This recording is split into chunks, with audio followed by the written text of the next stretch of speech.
It's a beautiful night for baseball. Hello again, everybody. This is Harry Carey with Steve Stone. We're at Fulton County Stadium in Atlanta, where the Cubs will be trying to make it 2 in a row in this series and 4 straight overall. And they've really got the Braves and this town talking to themselves.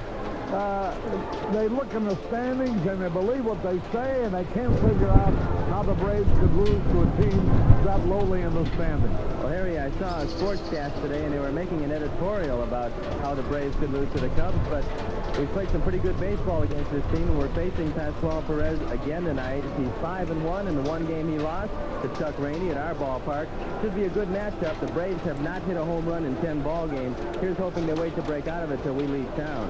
No particular change in the Cubs lineup tonight, with the exception of Ron Stay back in the lineup, and Junior Kennedy is giving Ryan Sandberg, who's been playing a marvelous second base defensively, but having a little trouble with the bat and manager lead. You think maybe a night off might help him. And Jay Johnson is moving up to the 2 spot. He hit a home run yesterday. He seems to be swinging the bat well, especially as the weather gets warmer, so we'll generate some runs tonight, I believe. Hey, Arnie, as long as you're up here, why don't you do something? Let me have that big bag. You know, Monday, when the Cubs open up their homestand against Houston at Wrigley Field, it'll be Big Bag Day. And when we say Big Bag Day, this is what we mean. You could put almost the family utensils, including the car, in this thing. And I know it'll be terrific for the youngsters because they can carry their books and what have you. It has the insignia of the Cubs on it. Really a tremendously practical gift. And yours for absolutely free if you're over 14 years of age. That's a new twist. Well, it should be good. We're hoping a good crowd when we get back home. We're going to be home for 2 weeks, Harry. See a lot of good baseball, and right now we've got the Braves to contend with. You know, talking about over 14 years of age, that's like saying it's going to be warmer near the lake on the weathercast. Well, we're hoping for good weather. I talked back to Chicago today, and they said that Monday's going to be a nice day, a good day to come on out. All right, time for the lineups now and the play-by-play. For the Cubs, Larry Bowen, the leadoff spot. Playing shortstop, of course. Jay Johnstone batting second in left field. Bill Buckner at first base hitting third. Leon Durham will be in center field hitting fourth. Ron Stay back in the lineup at third base hitting fifth. Keith Moreland batting sixth in right field. Jody Davis, who comes from Gainesville, Georgia, which is only about 40 miles away. He has 46 passes here tonight. I guess that's the whole town. Jody Davis, the catcher, batting seventh. Junior Kennedy at second base hitting eighth. And Chuck Rainey, who has won 4 and lost 4, will be the pitcher. For the Braves, the Chicagoan from Libertyville, Brett Butler leading it off in left field. Rafael Ramirez at shortstop. Claudel Washington in right. Dale Murphy in center. Bob Horner at third. Chris Chambliss at first. Glenn Hubbard at second base. Bruce Benedict, who I think is leading the league in hitting now in the National League. Though he's second to Madlock. Benedict hitting .333, the catcher. And Pascual Perez with an earned run average of 2.29. He has won 5 and he has lost 1. And as Steve mentioned, that lone loss was to the Cubs. And the reason he lost it, Stay drove in a run in the first inning, and Durham hit a homer with a man on a little bit later on in the ballgame. And they won by the score of 4-3, the Cubs did. The Cubs trying to keep their string perfect against the Atlanta Braves. In a game underway already, Minnesota in the first game of a doubleheader, trailing 4-1. At the end of 5, and now tied it up 4-4 in the 6th. And Minnesota club is remarkable. Hey, I want to try some out on you as the umpires come out, who will be Crawford behind the plate, Harvey at first, Dale at second, and Pulley at third. I had an interesting observation thrown at me.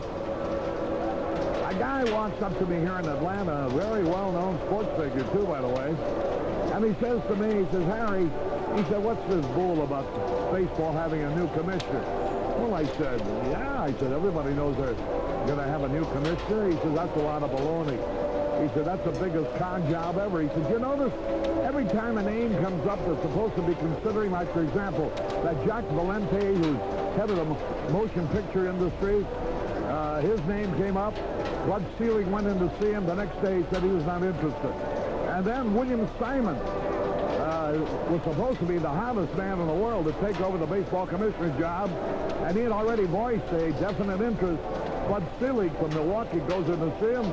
The next day, he says to me, this guy should notice the next day after Selig's season, they drop out. He says, you know who Bud Selig is, don't you? I said, of course. He's president of Milwaukee Brewers. What else has he said? Well, I don't know. He said, isn't he the only friend that Louis Kuhn has in baseball? Isn't he the guy who's represented him in all these things? Isn't he the guy who fought to keep him as commissioner? I hesitated a moment. I said, come to think of it, yes. What does that tell you?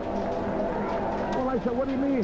He said, well, what it tells me is, he says, that nobody's going to take the job as long as a guy like Bud Selig is going to present it to him. So there's a thought. But whatever the case, it's funny how these things come to you from such unexpected sources. The Braves have just taken the field. This Perez couldn't find the ballpark, Steve, but he sure knows what to do with the baseball. The only ththing that's been able to stop Pascual Perez this year has been a staph infection in his forehead. He was put or sidelined from April 26th to May 7th. Then he lost the ball game to us, but he's thrown the ball very well. He came over from Pittsburgh in a trade for Larry McWilliams, and really a trade that has helped both ball clubs, because McWilliams has given Pittsburgh some good solid pitching, and Perez, after spending all or parts of 7 seasons in the minor league, has come on and established himself as one of the finest right-hand pitchers in the National League. Columbus Hospital will be staging its annual kilometer caper Sunday, June the 12th at 8 in the morning from the Diversity Harbor Yacht Club in Lincoln Park. Ferguson Jenkins will be the official starter for the 3.1 mile and the 6.2 mile races. They expect 1,000 runners for the annual event, with all proceeds going to the hospital to improve patient care. So there's an acknowledgement of the kilometer caper. The Ferguson Jenkins will be the official starter out. Larry Boa ready to start this ball game. Hitting .273 for the year.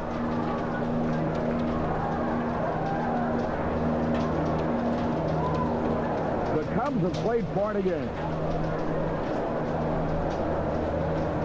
Boa, high tab, right back to the mound. That's going to be easy. On the very first pitch. One out. And we have a leadoff man get a base on balls yet? I'm sure we have. But it seems like everybody swings at the first pitch. Before you sit down, you got usually one out. You know, Bo, a year ago at this time, at the end of 40 games, Ned Coletti has some interesting statistics worked out for us. Larry was only hitting 183 a year ago at this time. This year he's hitting 273. A year ago, Larry had no home runs. This year he's got 2. Here is Jay Johnstone. The pitch. High and wide. Ball 2. 2 balls, no strikes. And what we're going to see from Perez tonight is a good, hard-sinking fastball in the low 90s, a good, hard slider, and usually pretty good control. The delivery. Swings on the 2-ball, no strike count, and fouls it off. Johnstone's home run last night was the 98th of his career. His career has lasted about 18 years. Doesn't have 100 yet. Now you can appreciate guys like Henry Aaron, Willie Mays. Here's a pitch fouled off. Ground ball goes right through Fred Canning's leg. One out. Nobody on. Jay Johnstone leading it off. One away. I'm leading it off. Up there trying to get become the first base runner. Popped it up. That wouldn't be a home run in a phone booth. Ramirez is there, and he has it. 2 up, 2 down. This guy is tough. If you beat him, you're going to have to get a well-pitched game. And, of course, we got a guy who's been pitching well for the Cubs, Chuck Rainey, going. Here's Buckner. A year ago at this time, in contrast to Boa, who's on the plus side over a year ago, Buckner is very much on the minus side. Strike call. A year ago at this time, he was hitting .279. This year, .239. A year ago at this time, he had 2 homers. This year, none. 19 RBIs. This year, 13. 1 strike and nothing. Look out! Fastball high and tight, and down to the dirt goes Buckner. I guess that's the kind of a pitch you, as it's coming towards you, you're wondering, hey, did I pay my insurance policy? Well, every year as you get a little bit older, you wonder if the reflexes are still there. Bill won't have to ask that question anymore. He got down in a hurry. Well, ball to the strike.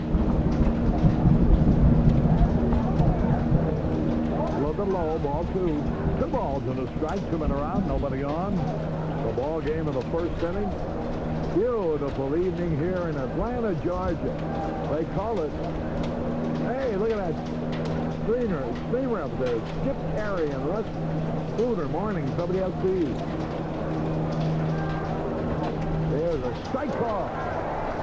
2 balls, 2 strikes. A plane flies overhead with an advertising banner. I wonder if he's putting in his will. 2 pitch. Bill Buckner trying to get hold of it. Bouncing ball up the middle. Ramirez, nice play. And the throw. Hey, he beat it out. An infield hit for Buckner. That was a high hop for Ramirez. Made a pretty good play. And Stevie just barely juggled a little bit. Let's watch it again right here. He gets a pretty good high hop. Ramirez comes over. There you see him having a hard time getting a handle on the ball, and Bill Buckner, smelling this base hit, ties the throw at first base. The tie goes to the runner, and Buckner winds up with the first hit of the ball game. And Buckner now 4 out of 6 in the series. Here's Leon Durham. In there, a beauty, a strike call, a slider. 1 strike and nothing. Minnesota's tied up Detroit 4-4. First game of a doubleheader. 2 out, a runner at first. That evens the count, a ball and a strike. And with Ron Fane now hitting behind Leon Durham, Leon should start seeing some pitches. He's been walking a great deal, 28 on the year. With a guy to protect him, he'll see some fastballs in the strike zone. Bouncing ball. Yeah, force out. I don't think he could have thrown out Durham. But Hubbard, very wisely, with knowing he had a sharp play in front of him, threw to Ramirez to get Buckner on the 4th play. No runs, 1 hit, no errors, 1 left. We go to the bottom of the first, no score.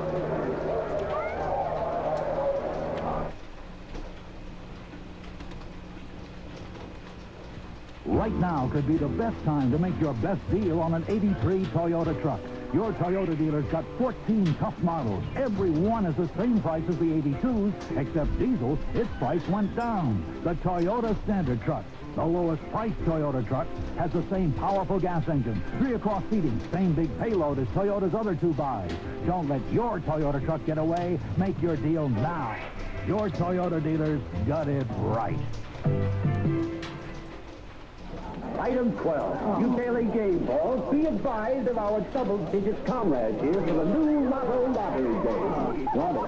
What's a lotto? One plays by selecting 6 numbers on the wager slip. For an exceedingly large sum. Some guy in New York won $5 million. You see, the Lotto's top prize keeps growing with just some fortunate individual wins. Okay, let's roll. And, just be careful out there. Lotto is a whole new ball game. For comfort, performance, and savings, see Sportsmart's full selection of Dexter golf shoes. Wear the golf shoes Tom Watson wears. Dexter.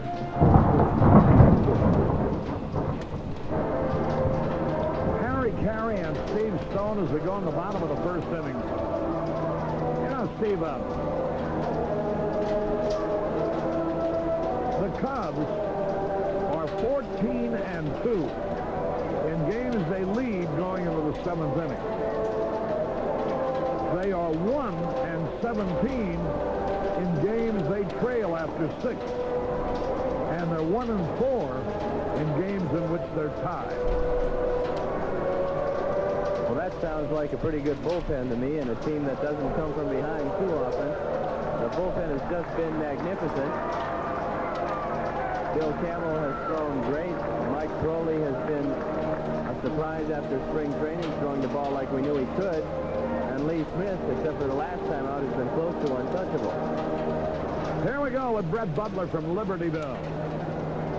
He had a couple of doubles last night. He's 4 out of 6 against the Cubs. Pitching this year.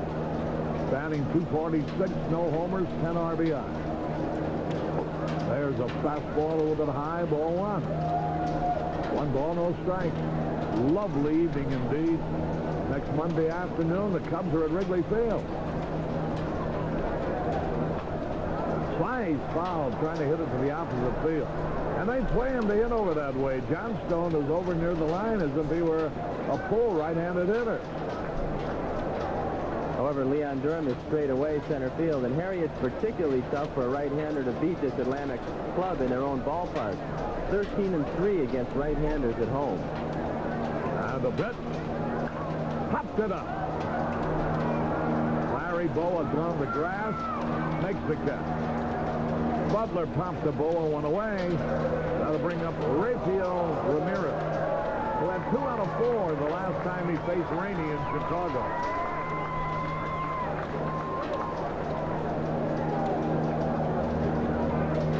Ramirez is 3rd in the league in hits. He's got 53, and he trails Dickie Thon and Ron Oster. 1 out. Here's Ramirez. The pitch is outside. Who do you think is the fastest working pitcher that you know? I always thought it was Fergie or Carlton. How about in the American League? McGregor is one of them, certainly. Yeah. A ball and a strike. Bouncing ball to Bowie, has to back up. That's going to make it a tough play. He gets him anyhow. Ramirez bounces out. Bowie elected to retreat on the ball rather than charge it. And that made it an even tougher play. Watch this throw right here. Larry hardly can get his body behind the ball and makes a phenomenal throw. Ramirez can run. This was a fine play. 2 out. Larry did it that time with his quick release. The ball kind of floated over to Butler. He got it away quickly. And that's what beat Ramirez. Waddell had a cut. Waddell is 1 out of 4 against Rainey this year.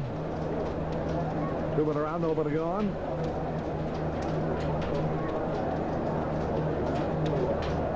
Slow curve. The Atlanta Braves have hit 31 homers, and the Cubs have hit more.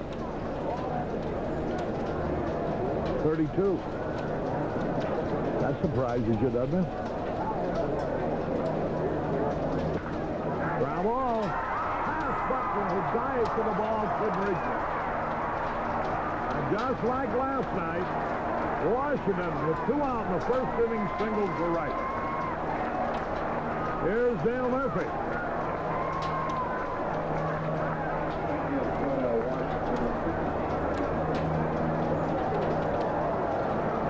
Murphy was 1 out of 3 against Rainey in Chicago.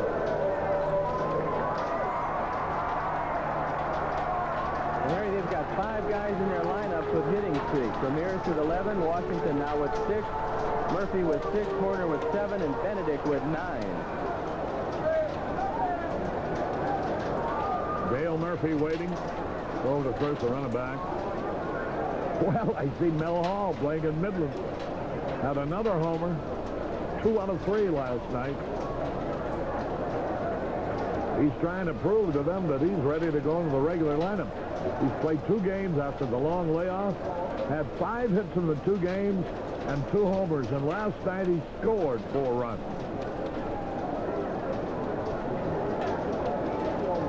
Pitcher of the future for the Cubs, Don Schultz won last night. Pitched a complete game. Don Schultz, Chicago area boy.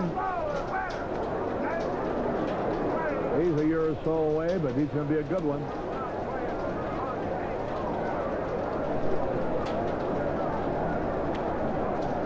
The pitch. Swings and he fouls it off. He took something off of his curveball, and Dale Murphy was a little bit out in front. That's the type of pitcher Chuck Rainey has to be. He's got a good sinker, and he's got to change speeds a lot. Location as well as speed. You see him throw that good off-speed curveball. He's got a pretty good straight change. Strike 1 to Washington was a good straight change. He tries to keep his breaking ball down. On the nights that he does, he's successful. And he's going to have to watch Claudell Washington at first base. He's got 9 stolen bases to tie for the lead on the club. There's a throw to first. Rainey has allowed 6 home runs this year. Leads the staff. There's a breaking ball low and away. And that evens the count. A ball on a strike with 2 outs.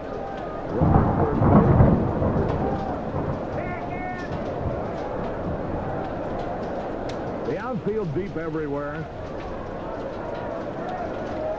This guy hits them everywhere. He's hit home runs to right field as well as to left, as well as to center.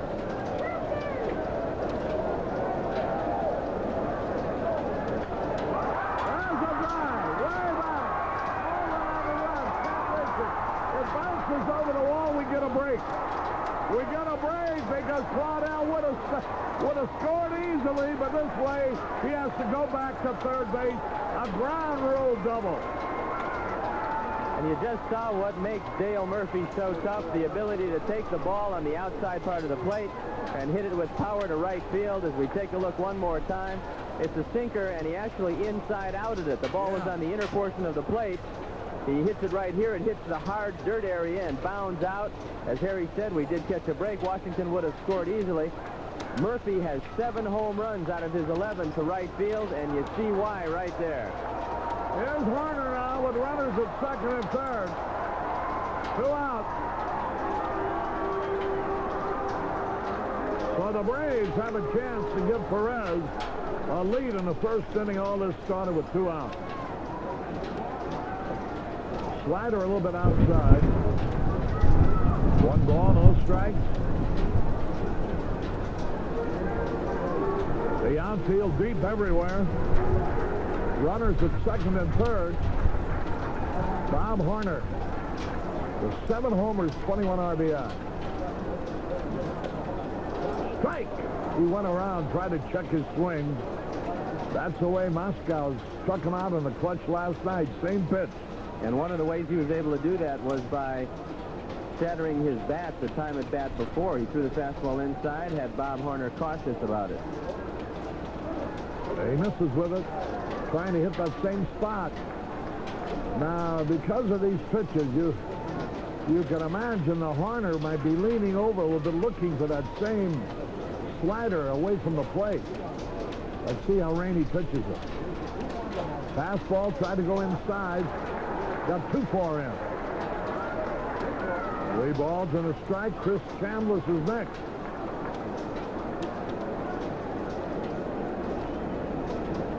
Be careful here. 3 balls and a strike. 2 out, 2 on. Bouncing ball foul.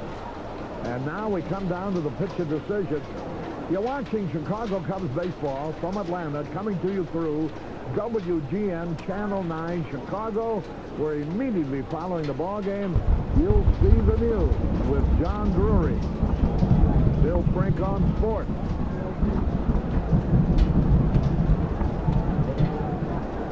3-2 pitch. Hey, nice play by Steve. And the Braves are still at it. Hitting line drives with men in scoring position, only to have one of the Cubs make the catch. Stay jumped a little bit for that and grabbed it. Now that retires the side as we go out here.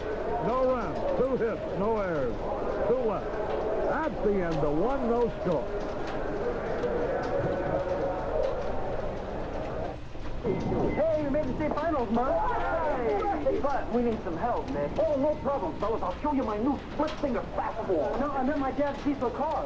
After I leave Murph, so where can I find diesel fuel? At Union 76 station. Yeah, they're all in this free 76 diesel guide. Oh, great. Any other tips? Yeah, remember the basics. Keep your eye on the ball. Both of them. Both? This one and that one. Filling up with spirit, Get your free diesel guide. the spirit of 76. Yankee Willie Randolph, he does it all. Pro photographer Fred Conrad, he captures it all with his Canon AE1 program. So advanced to capture Willie's sheer grace at second base. So much camera to follow Willie all the way home. Hey, can I try your Canon? Sure, it's simple. In sun or shade, it's a snap to use. The Canon AE1 program, so advanced, it's simple. Canon, the official camera of the Chicago Cubs. You know, during the off-season, I'm the mayor of West Street. But once the Cubbies take the field, I'm the mayor of Sheffield Avenue, right, Ray? That's right, Mr. Mayor. And my platform, plenty of Cub victories and plenty of ice-cold Budweiser. Now, that's a winning ticket any bleacher bum can vote for. Can a bum vote twice? Holy cow, why not? Cub fans, this Bud's for you. Now, that's what I call serving the people.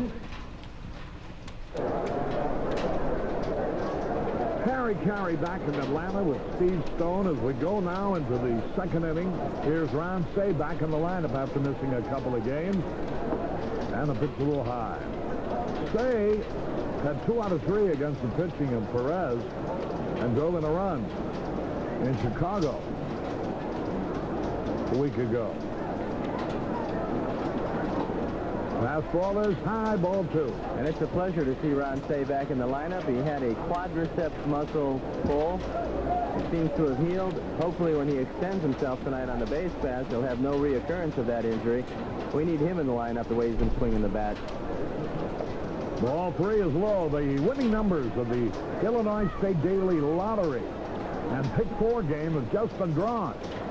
The winning numbers of the Daily Lottery are 919. That's 919.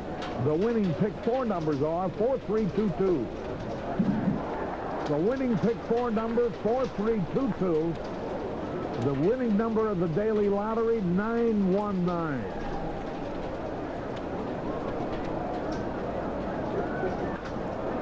High drive, center field, easy out. On 3-1, save. Flies out to Murphy. 1 gone. That'll bring a Moreland. And I don't know how much longer these Atlanta Braves can keep hitting line drives at people, Harry, but Joe Torre has got to be beside himself in the Braves dugout. 3 ball games so far out of the 4 they've hit rockets at people. We seem to be standing in front of all of them. Hopefully it'll continue, as these guys have started to hit the ball pretty well against us. Here now is Keith Moreland, 0 for 4, but hit the ball hard every time last night. Last ball high and inside. During our next commercial break, you'll see the drawing on the Illinois State Lottery that we just passed along to you. Again, he falls behind. 2 balls, no strikes. He fell behind Say, 3-0, got a strike over calls. Say then flied out on 3-1. He misses with the first 2 pitches to Say, to a Moreland rather, after Say, and it's 2 balls, no strikes. 5 of the 6 pitches he's made in this inning have been balls. There's a line drive in the center field, a base hit. Moreland singles to center. That's the softest ball he has hit these last 2 nights, and it's the only one that's a base hit. Last night he crushed the ball, but right at somebody. And Perez made a good 2-0 pitch. It was a fastball low and away. Moreland just went down and got it. sometimes a pitcher can make a good pitch and still give up a base hit. It was illustrated right there. Here's Jody Davis. Struck out 3 times last night, 0 for 4. 1 out of 10 for the year against the pitching of the Braves. All the home folks from Gainesville, Georgia are here to cheer for him. The pitch on the way. Strike call. Jody Davis was originally with the Mets. Then he went to the Cardinals. Then he was drafted by the Cubs. 1 strike and nothing. Inside and high to even the count. This guy can hit a home run in any ballpark, no matter how spacious, if he gets hold of it.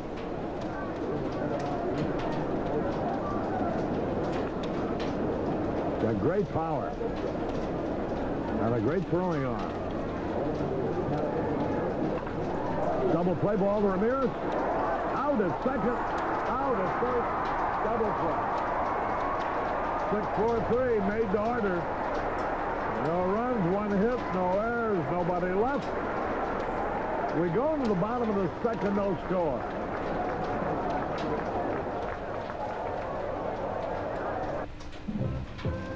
Channel 9 brings you the official winning number in the Illinois State Lottery's daily game and pick 4. Drawing tonight is Mary D., and the lottery official is Thomas Foyer, CPA with Arthur Young. These are tonight's 3 daily game machines in a randomly selected order. Each has 10 balls, 0 through 9.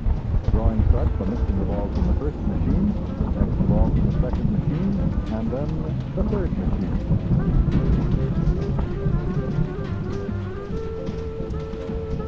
Now, here is tonight's first winning daily game digit. And the first number is 9. Tonight's second winning digit is 1. The second number is 1. And the third and last digit is 9. So for tonight, May 27th, 1983, the official daily game winning number is 919. Now, the pick 4 machines in a randomly selected order. The balls are mixed in the first machine, then the second machine, then the third machine, and finally the fourth machine. Now the first winning digit for pick 4.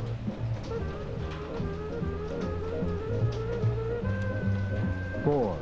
The first number is 4. The second number, 3. The second number is 3.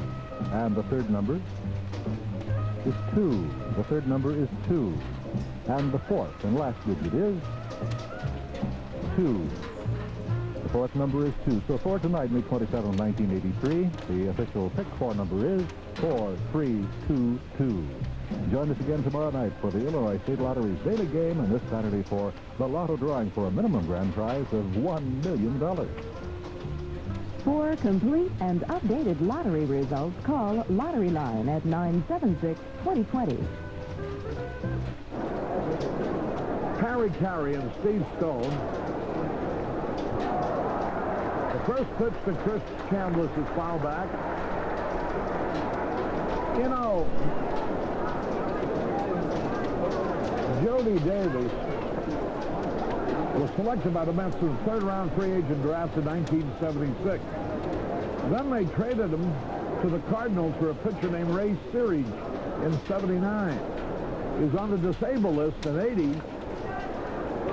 From April until June, had an operation, an ulcer operation. And that's why I guess they didn't protect him. And the Cubs then drafted him in December of 1980. That's how Davis became a Cub. Chambliss missed the curveball.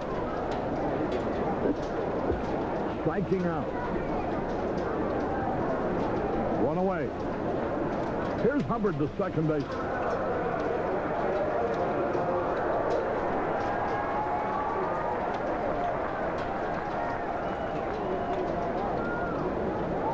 One out, nobody on. Hubbard was 0 for 4 yesterday. Hit a couple balls right on the nose, but at him, putting a line drive, and that really may have cost the Braves the game.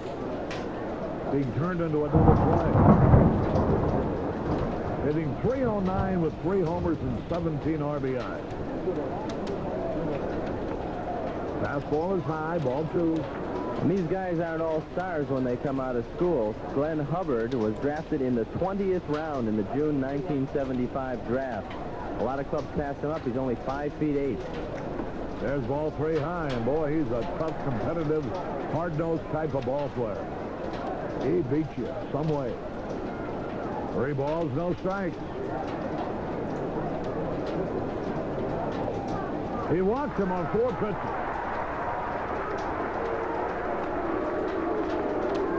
There's Bruce Benedict, hitting .333. Only Bill Madlock of the Pirates is ahead of him.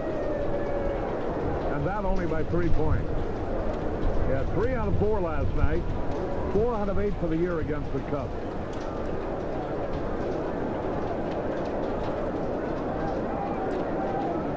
One on, one out.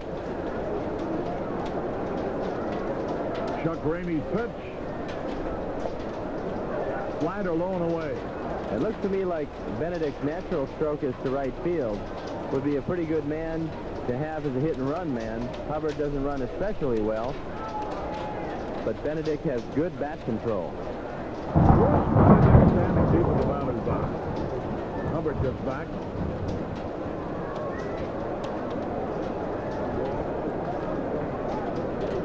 You know, Ned Coletti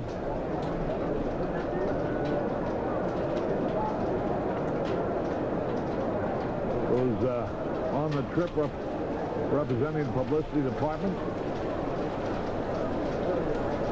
Assistant to Bob Ibach calls attention to the 2nd edition of the Cubs Souvenir Program magazine. There goes the runner, swung on a bouncing ball, left field base hit. Here's Hubbard around second out, he's ready third. A hit and run. And Benedict bounced the single over Say's head. Runners at first and third with 1 out. They pull the hit run at the right time. As we see it again right here, and Benedict pulls this ball. Larry Bowe was covering, so Benedict happened to hit the ball in the right spot. Hubbard on the go as we see him coast into third base, and there's Bruce Benedict with a 10-game hitting streak kept alive. Not only that, but it's his 4th straight hit in this series. The only time we got him out was his first time at bat last night, when Sandberg, leaving his position to go over to cover second with a runner on first breaking, ran right into his line drive, which otherwise would have been a single to center. Here's Perez, the pitcher. He's 3 out of 22 with 2 runs batted in. You've got to be alert for the safety squeeze or the suicide squeeze right here. The difference is that on the suicide squeeze, the runner from third is going. The safety squeeze, he waits till the ball is laid down in the infield. There's the pitch to Perez. Swung. And he missed. Foul tip. The count evens up with a ball and a strike, and Pascual Perez from the Dominican Republic really had to cut us that one. He had about 7 years in the minor leagues in the Pittsburgh organization. Pittsburgh finally traded him to Atlanta for Larry McWilliams, the left-hander. McWilliams has pitched well for the Pirates, and Perez extremely well for the Braves. The ball is bunted. The only play, first base. Oh! Rainey. Either Jody Davis didn't yell to him, or Rainey just absolutely was not thinking. He must have assumed that the safety, that the suicide was on. He could have had the pitcher easily at first base, and he started to flip it to the plate.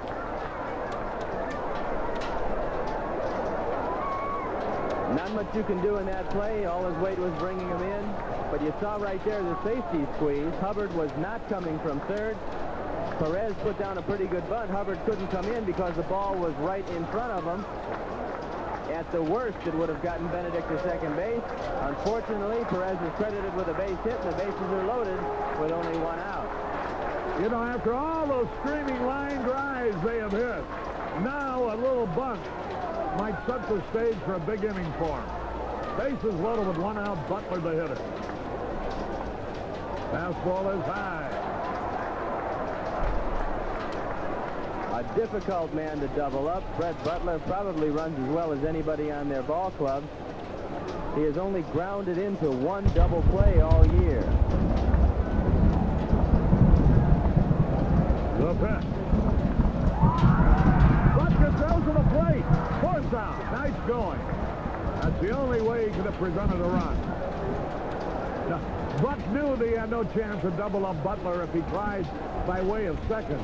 So very wisely fired the ball to the plate for the 4th out. So we still got a chance to get out of the inning. Let's watch a good solid throw by Bill Buckner. The pitcher, first and third baseman come home on a play like this. The shortstop and second baseman try to turn 2 that way. As you see Hubbard trying to knock the feet from out under Jody Davis. Doesn't have to. He didn't make the return throw to first. Here's Ramirez now. Bases loaded, 2 out. That was a big out. Fastball a little bit inside. Benedict came down the line at third base.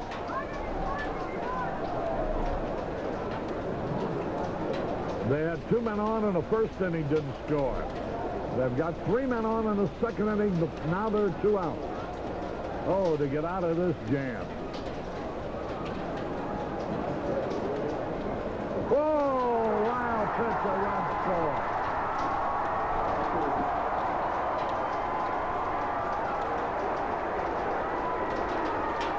That pitch was so wild. The ball must have just stuck to his fingers or something.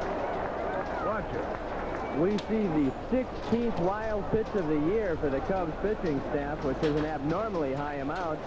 It was a curveball that got away from Chuck Rainey. No chance for Jody Davis to make the play.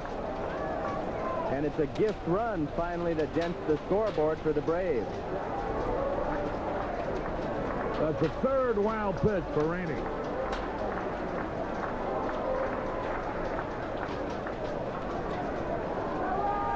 Runners at second and third, a run home.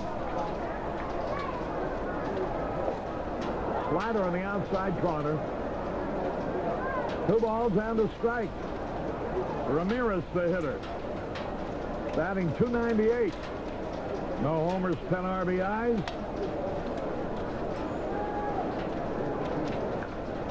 And now the count evens on that foul ball. 2-2.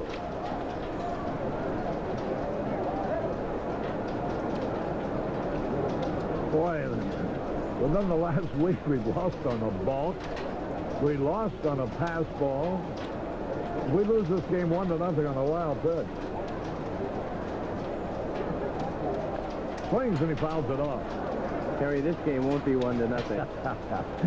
I don't think so either. You have to have 2 rookies throwing to have a 1-0 game. Runners second and third, 2 out. Hey, struck him out. So the wild pitch is the only way they got to run. 1 run, 2 hits, no errors, and 2 men are left. At the end of 2, the Braves won. The Cubs nothing.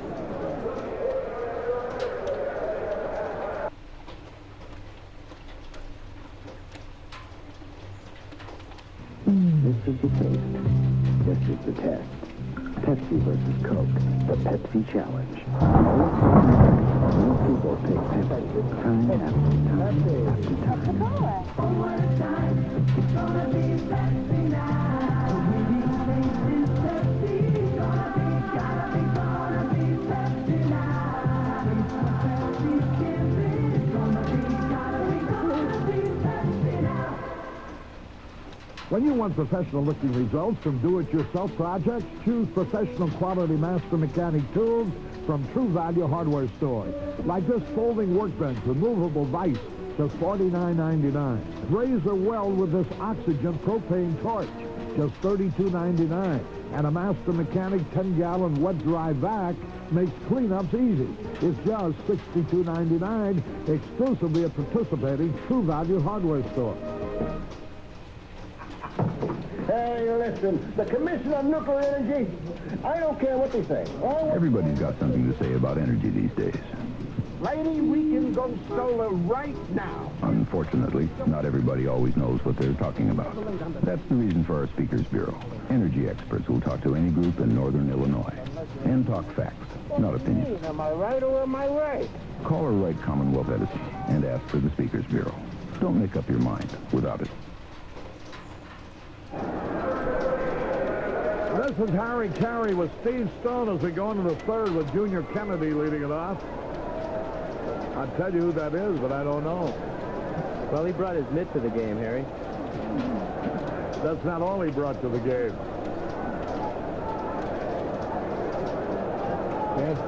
Can't understand what's happening to the younger generation. There's a gorgeous blonde, and Steve can only see the glove. That's baseball. Easy ground ball. And Harner throws out Kennedy. They're here from Cicero tonight. Joe Stancato, Keith Johnson, and Howard Tucker. John Horn, a student at Georgia Tech, whose brother Jerry Horn was the Cubs bat boy. His brother Ray Horn works at Wrigley Field. All friends of Yosh Kawana, our clubhouse manager, attending the game here tonight. Yosh has friends all around the circuit.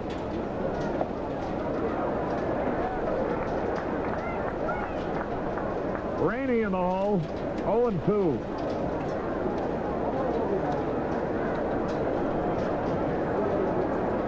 Outside. Chili Boyer in Elburn, Illinois. His daughter Beverly Boyer Hayden watching the game here. There's a smash, a base hit. That took a bounce off Hubbard's shoulder. It was really hit hard, and Rainey gets his second hit of the year in 16 times at bat. Watch it right here. A tough play at second base. This one almost takes the beard right off Hubbard's face as it bounds up and hits him high on the chest. Chuck Rainey hit that ball very hard, credited with his second hit of the year. One out, one on. Here's Larry Boa. Tap to the pitcher on the first pitch of the ball game. Detroit has taken the lead in the eighth over Minnesota 7-4.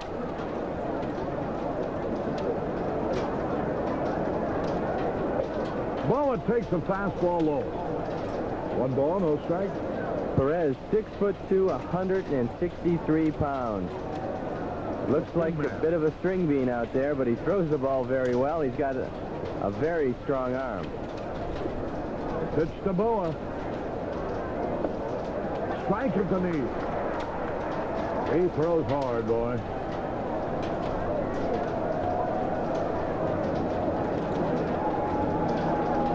Larry Boa takes a look at the third base coach, Ruben Amaro.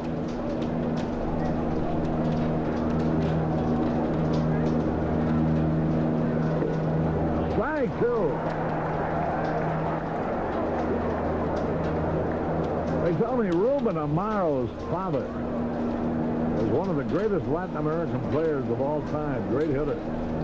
Played in Puerto Rico and also Mexico.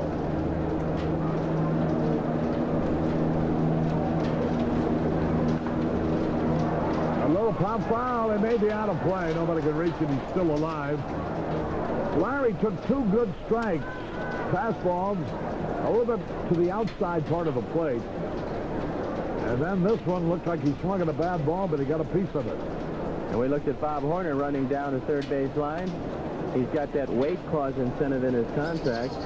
Joe Pignatano was telling me last year they weighed him, and he gained about 10 pounds in a 2-week period, and then they weighed him again the next time, and he gained another 7 pounds. So they decided that they were going to get clauses together worth $100,000 if he could keep his weight at a certain plateau during the course of the year. And it looks pretty good, so obviously it's working. Outside. Well, like I've always said, the ball player doesn't think any more of a dollar than you do your right eye. Right. Now if we can get Arnie Harris on that Bob Horner type of contract, we'll be okay. 2 balls, 2 strikes. Don't you bother my friend Arnie. He's all right the way he is. Ball! Attaboy, Larry. 3 balls, 2 strikes. Rainey, the runner at first with 1 out. Little plump people are always so good-natured and pleasant, jolly. You see all these thin guys jogging around, they never smile. 3-2 pitch. Ball, he walked him. Larry Boa. Not something we rarely get from a leadoff man. A base on ball. And the runners at first and second. And watch Crawford right here. He wants to bring up his right arm. Watch it. No, he's not going to do it. He's going to send Larry to first base. And Larry doesn't walk too often. That's only his 9th base on balls of the year. So here's Jay Johnstone now. The pitch. Outside, he's thrown an off-speed pitch to these left-hand hitters. And there goes Benedict out to talk to him. And here's Bob Gibson. And Gibby's told me on other occasions that Perez, once he gets cute out there, that he comes out there and say, hey, if you don't throw the ball harder than that, we're going to take you out. Then the guy goes into the high gear. Well, he's not a Chuck Rainey type pitcher. He really can't keep the hitters off balance as a steady diet. He's got to go right at him. He throws the ball very hard. And when he lacks aggressiveness, he gets in trouble. So Gibson's reminding him, look, you were coasting along the first couple of innings, throwing the fastball to these guys. Don't get yourself in a hole throwing breaking balls. That's not your best pitch. Jay Johnstone, who's a good low fastball hitter. Be ready, Jay. Low ball 2. 2 balls, no strikes. Bill Buckner on deck. Cubs are trailing 1-0. The pitch. Ball 3. Wide with the fastball. Earlier this year, they turned Jay Johnstone loose on a 3-0 count, and he hit a homer. Let's see what he does this time. We'll hope he takes it. 3-0 pitch. And Perez stepping off the mound for a moment. Beautiful night in Atlanta, Georgia. Cleveland out in front of the Angels, 2-0 in the 3rd. 3-0 pitch. Line drive in the right field, a base hit. Here's a runner around third base. He is going to score as Washington fumbles the ball. Now he throws in the third base, not in time. Jay Johnstone again was turned loose on the 3-0 pitch, and again he comes through a solid single to right, tying up the ballgame. Johnstone got what he likes best, that low fastball. He roped it to right, as we'll see right here, and you see Claudell Washington doing his Pele imitation as he kicks this ball right in front of him just a little bit right there. No chance to get Larry Bowa at third base anyway, and Johnstone is credited with a single and an RBI. And an error charge to Claudell Washington for allowing Bowa to go to third. Here's Buckner. There's a line drive in the right center. The Cubs are out in front. Here's another runner. The ball gets away from the center fielder. One run is in. Another man is going to score. Buckner's on his way to third base. And it'll be a base hit, and then the ball skipped by and went to the wall. And Harry, that was horribly misplayed by Dale Murphy. You've got to round the ball off a little bit. He ran right at the ball with no angle at all. The ball took a skip on the grass. We'll see it right here. Buckner very hot right now with the bat. Watch Murphy come over. No angle on this ball at all. The ball skips by him, just misplayed, and it goes for a triple. And it's a two RBIs for Buckner on it. He's 2 out of 2 tonight, 5 out of 7 for the series. Here now is Durham. The infield comes in. The Cubs have taken the lead, 3-1. And there's some action in the Brave bullpen. We can't see who it is, but it's a right-hander up and throwing. Inside to Durham. The infield in.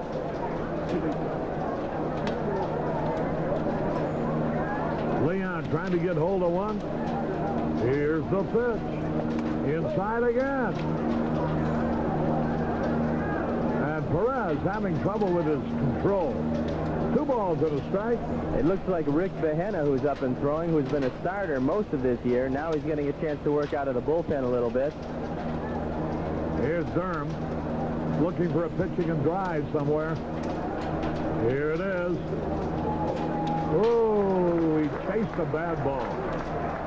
Tried to check his swing, but he had gone too far. He was expecting a fastball. His swing was geared for it, and Perez took something off. There we see Rick Behenna with Joe Pignatano standing right next to him, watching him throw. 2 balls, 2 strikes. Ball 3 is low. Rainey, Boa, and Johnstone all have scored. Buckner with a triple to third base, 1 out. Infield in.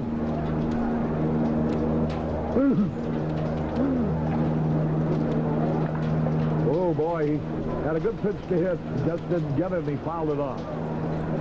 And this is a big run to score because this ball club can put some numbers on the board as we look at Rube Walker right there. He's the catching half of the pitching coach duo. Bob Gibson, the other half.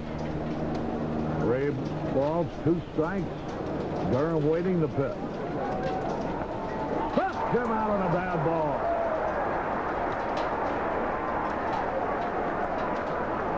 So this time it's Durham's turn to leave a man on third with less than 2 outs.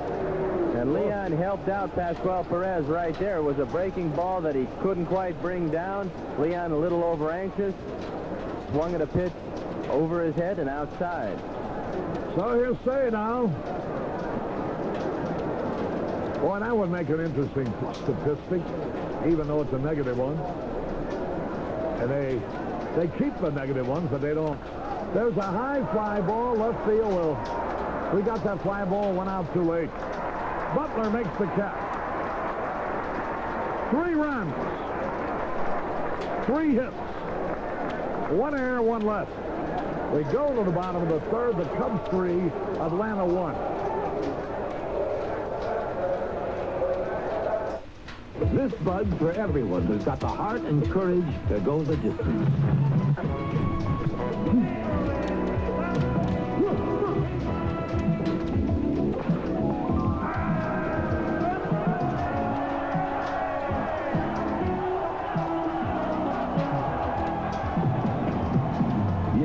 For you, that distinctively clean, crisp taste that says Budweiser.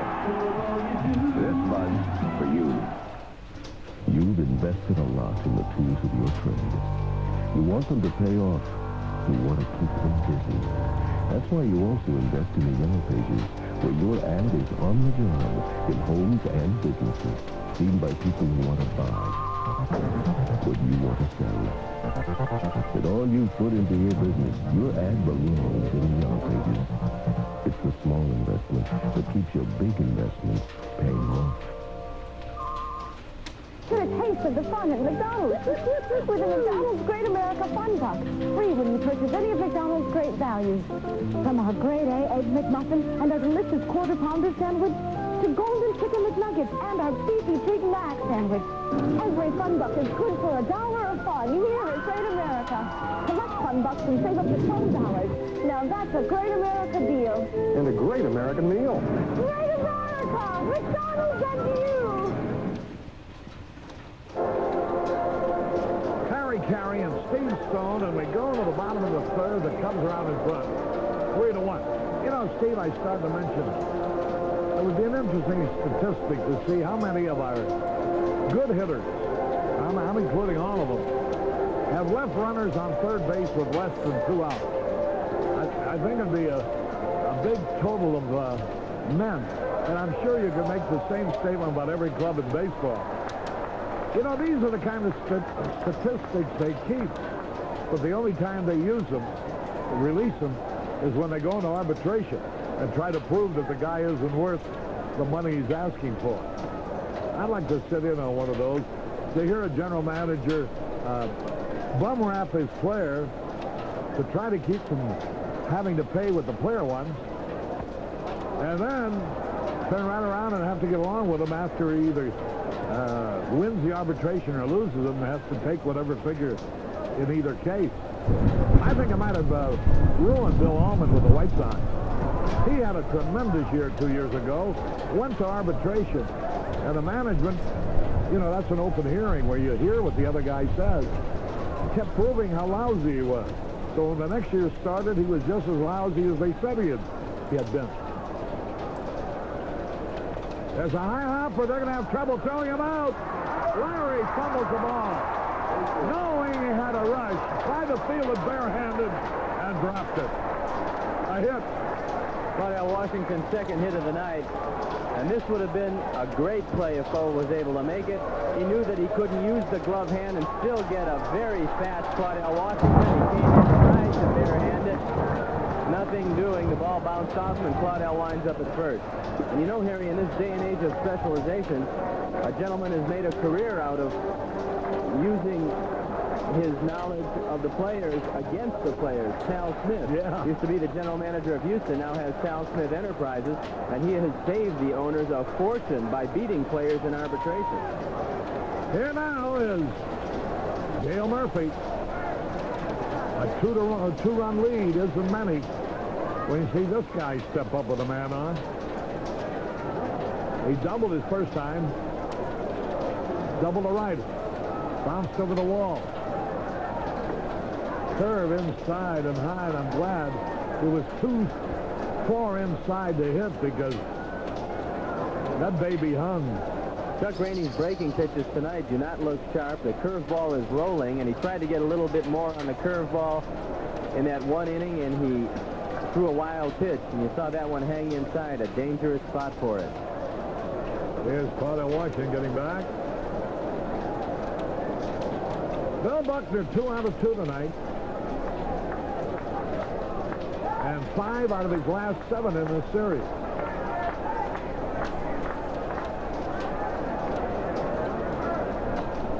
Again, he's high, but again inside, ball 2. Rainey doesn't look like one of his good days. Doesn't seem to have much out there. You can pretty much tell if Chuck Rainey feels good about the way he's throwing the ball by how long he takes between pitches. In San Diego, he came right at the hitters. Here tonight, he's taking a little bit of time as he did the last time out. There goes the runner. Strike. There's the tag. He's in there with a starting ball. I thought I saw Crawford call it, raise his right hand. We'll have to wait and see.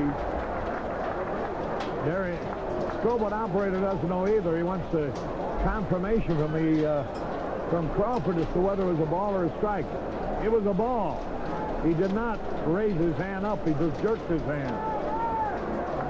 And there you looked at the 37th stolen base by the Braves this year and the 10th for Washington. Swung at the 3-0 pitch and missed. Bob Horner on deck.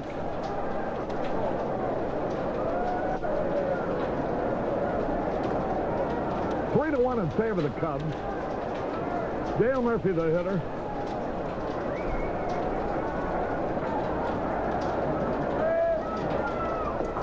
Again, he throws that breaking ball. And again, Murphy waved at it. Full count, 3-2.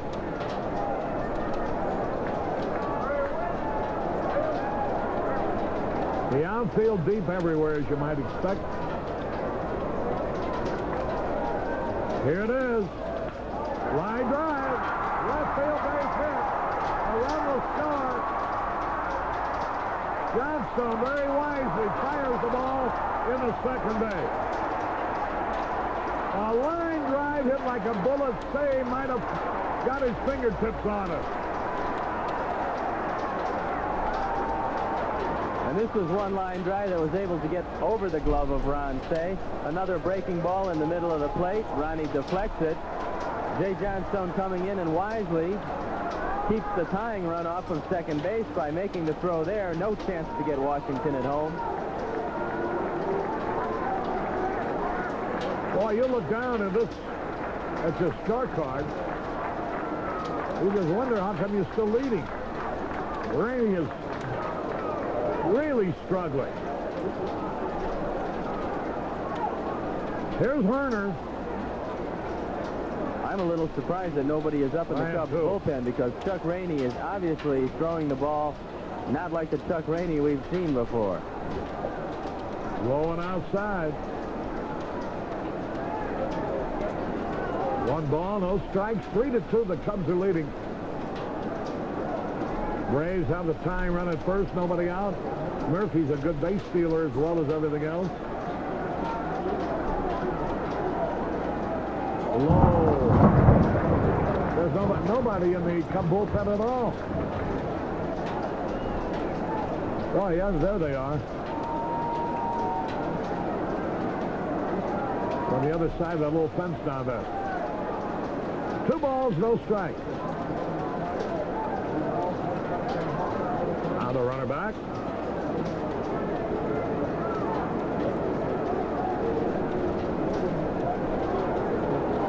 Bob Horner.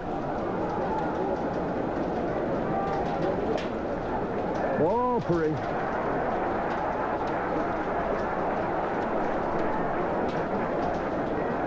They're sitting down in the bullpen, but nobody is stirred.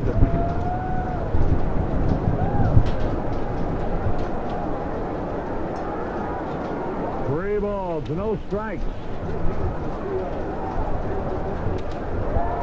Way bad, ball 4. Runners at first and second, nobody out. Now they start to move around in the bullpen. And somebody, Mike Crowley, I think, is going to get ready. It is Mike Crowley as we look at him right there. He's one of the few rested members of the bullpen. The guy they're using for long or middle relief now.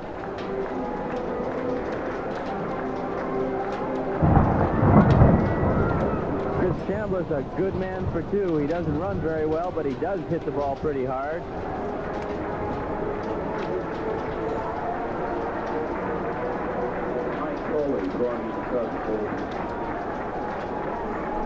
Here's the pitch. Line drive. That's going to score somebody. Rolling deep into the left field corner. 2 runs are in. Chambliss line to double to left.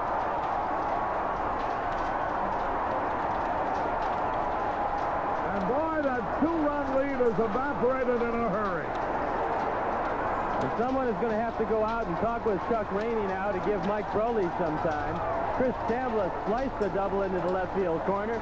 Jay Johnstone tried to come over and cut it off, and the ball got by him, and when that happened, Bob Horner scored the go-ahead run. As we see a sinker away, Chambliss hit it in the right spot, a 2-base hit. Rainey came up to the big leagues in 1979. Jody Davis is out talking with Chuck Rainey right now, doing just that, giving him a little bit of time. Glenn Hubbard standing up there, and now umpire Jerry Crawford is taking the slow walk out, wanting to break this up. Still nobody out. It's taken 4 men batting in succession and getting on base to account for 3 runs. And here comes Lee Elia out.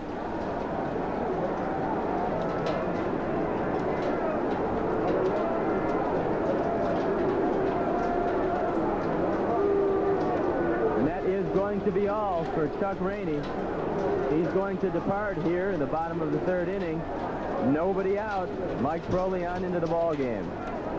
Tell me something, Steve. The managers play hunches. Do they ask somebody on the bench,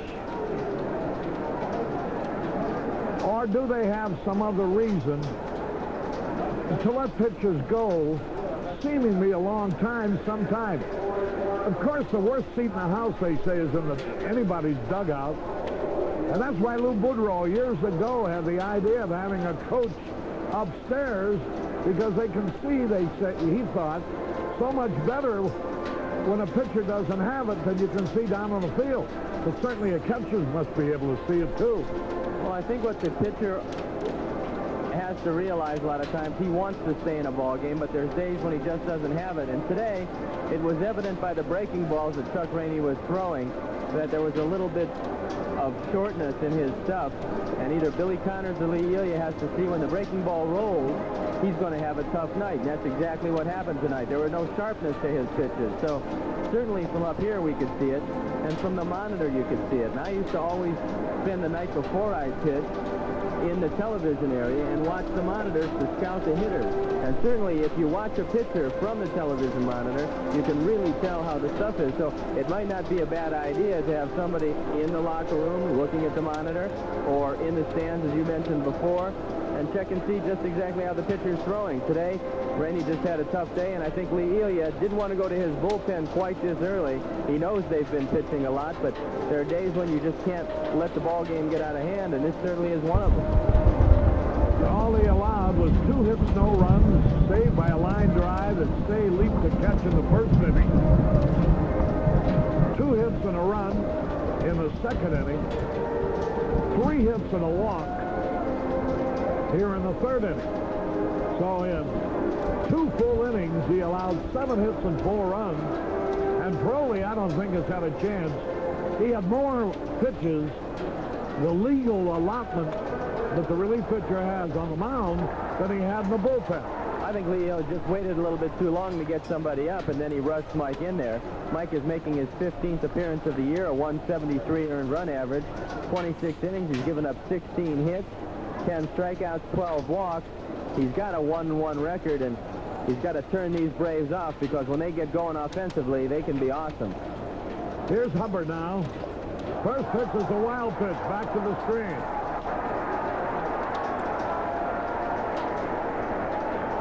That advances the man to third. Still nobody out.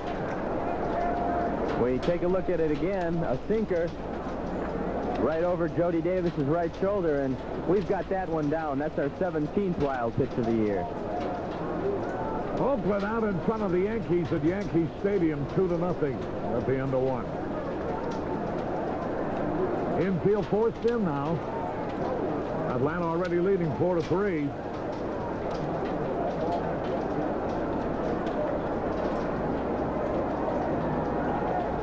Another pitch into the dirt, but this time Jody was able to scoop it up. Funny game. Here's Lefferts. Pitches the other night. Really pitched a shutout, a pass ball, enabled Houston to score a run, and he gets beat 1-0. Tonight, the Cubs have made 3 runs in 3 innings, and they're trailing 4-3.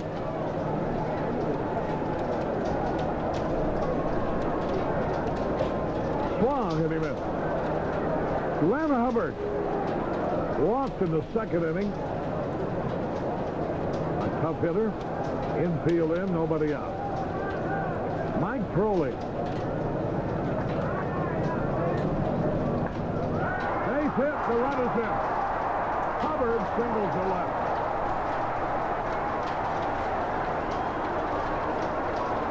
A 4-run inning for the Braves.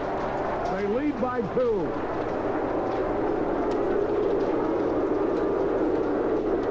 Here's Bruce Benedict. They're not booing, they're just cheering for him. Bruce.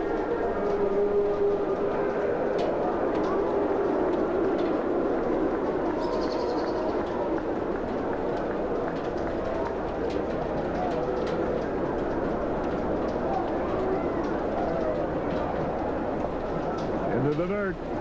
And Benedict does a peculiar thing up at bat. He drags the bat a little bit, leaves it out in front of him while the pitcher is almost delivering the ball, then hurries up and brings it back. Take a look at it this time as we look at Benedict. Lets his bat out there, and this is for his timing. Whoa, that foul ball bounced up and hit him in the face. Knocked his helmet off. But he's okay. Bruce Benedict, a good-looking kid.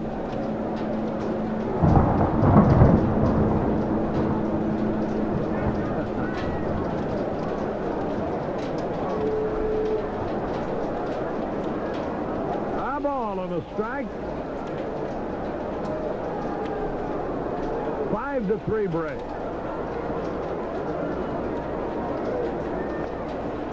Strike in there. 2 strikes and a ball.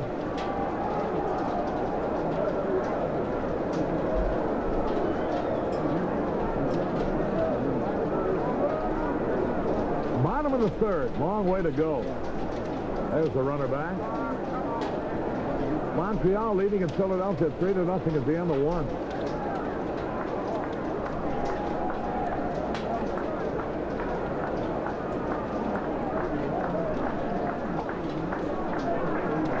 That's high. 2 balls, 2 strikes. Crowley getting away to a rough start, but he threw very little in the bullpen before he was brought in. Couldn't have made more than 4 or 5 pitches.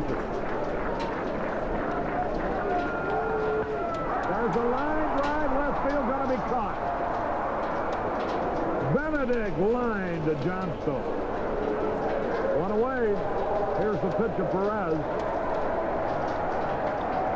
This is one of Perez's worst outings of the year, yet he's leading 5-3 in the 3rd.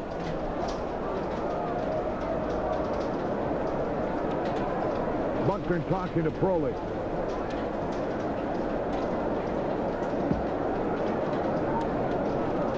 He's telling Mike to come in and get that ball aggressively.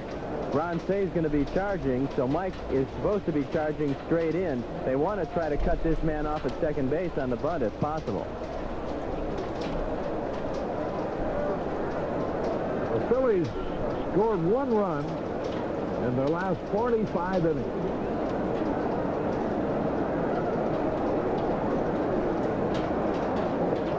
Tried to bunt and he missed.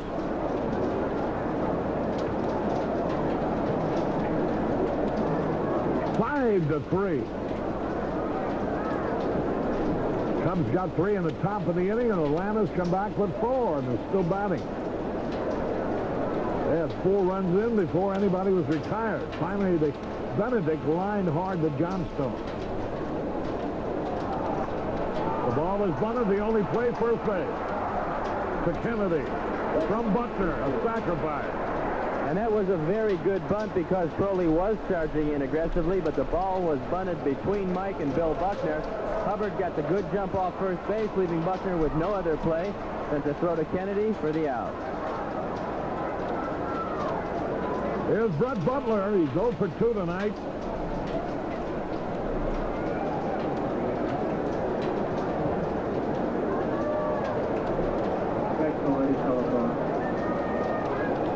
And Harry, it's not a good omen when the leadoff hitter hits 3 times the first 3 innings. That means that somebody's been getting on base and scoring. Butler takes a fastball low and away.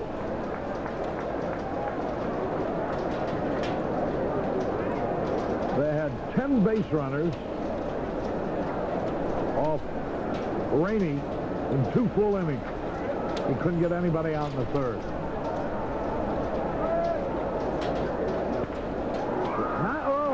Off of Say's glove. There's a runner stopping at 3rd base. Say might have dived unnecessarily on that. Base hit. This is a slicing ground ball, a sinker off the bat of Brett Butler. And Ron dives, and the ball goes right underneath him. Fortunately, Larry Boa is coming over very quickly to cut the ball off, and Hubbard cannot score. We've got runners at the corner with 2 outs. I think the ball might have, maybe Say didn't see it come off the bat exactly right, because it looked like he dived too soon, where he might have been able to take a step and field it. So Ramirez comes up now. Runners 1st and 3rd. There's a pitch into the dirt. Here's the runner going to try to score, but now he goes back. Good recovery by Jody Davis. And Crowley taking the throw.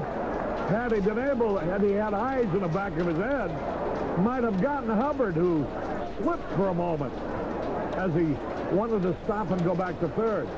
And we're still going to be credited with another wild pitch, enabling the runner to go to second base, taking the force away at second base. Jody Davis making the nice play, just keeping that ball, stopping Hubbard from scoring.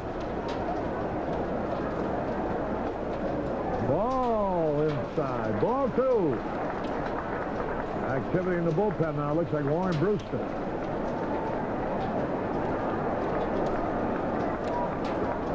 There's a big man to get out. Runners at second and third. A high drive. Left center. Durham's there. He makes the catch to retire the side. 4 runs scored, though. 5 hits. No errors and 2 left. The Braves getting a big hand. Milo will be coming along to join Steve in a moment. This is Harry Carey in Atlanta. We're at the end of 3. It's the Braves 5, the Cubs 3.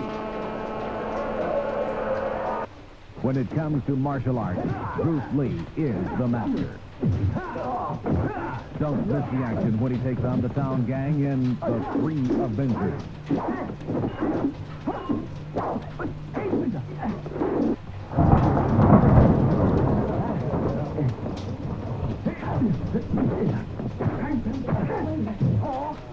The 3 Avengers, Saturday night at 7 on Channel 9.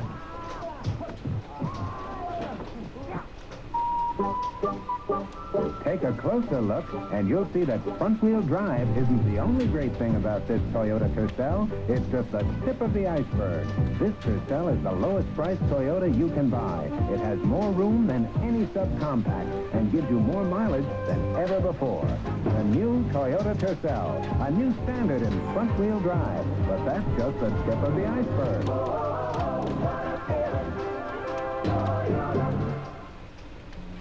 This portion of Chicago Cubs baseball brought to you by these participating advertisers. The Bell System Yellow Pages. It's the small investment that keeps your big investment paying off. The Pepsi-Cola Bottling Company of Chicago. And Allstate. They insure your home, your car, your health, your business, and your life. You're in good hands with Allstate. Games that we may never know from inning to inning who's ahead here, Steve. We know there'd be a lot of offense tonight, and that's exactly how it's happened. You can't shut down these Braves for long. And leading it off, Moreland drives a base hit into left field. So Moreland gets his second straight hit tonight. And I don't know all the secrets of hitting, but it just looks like tonight Moreland, rather than trying to drive a ball or trying to overswing, has just taken 2 good level swings, hit the ball right where it's been pitched, and has come up with 2 hits. Well, he came out of it last night, Milo. He just hit in some tough luck, hitting the ball very well. And you can tell when a hitter starts to get his rhythm down. You can't necessarily tell by the base hits, but you can tell by the contact he's making. Moreland made good contact. Tonight he's come out with 2 hits. And Warren Brewster continues to throw in the Cubs bullpen. So it looks like if Mike Crowley is due to come to bat, they're going to take him out. He is due up 4th in the inning. And here is Jody Davis. And the first pitch to him is up high, a ball. Both bullpens are busy. Is that Fahania again? Sure is.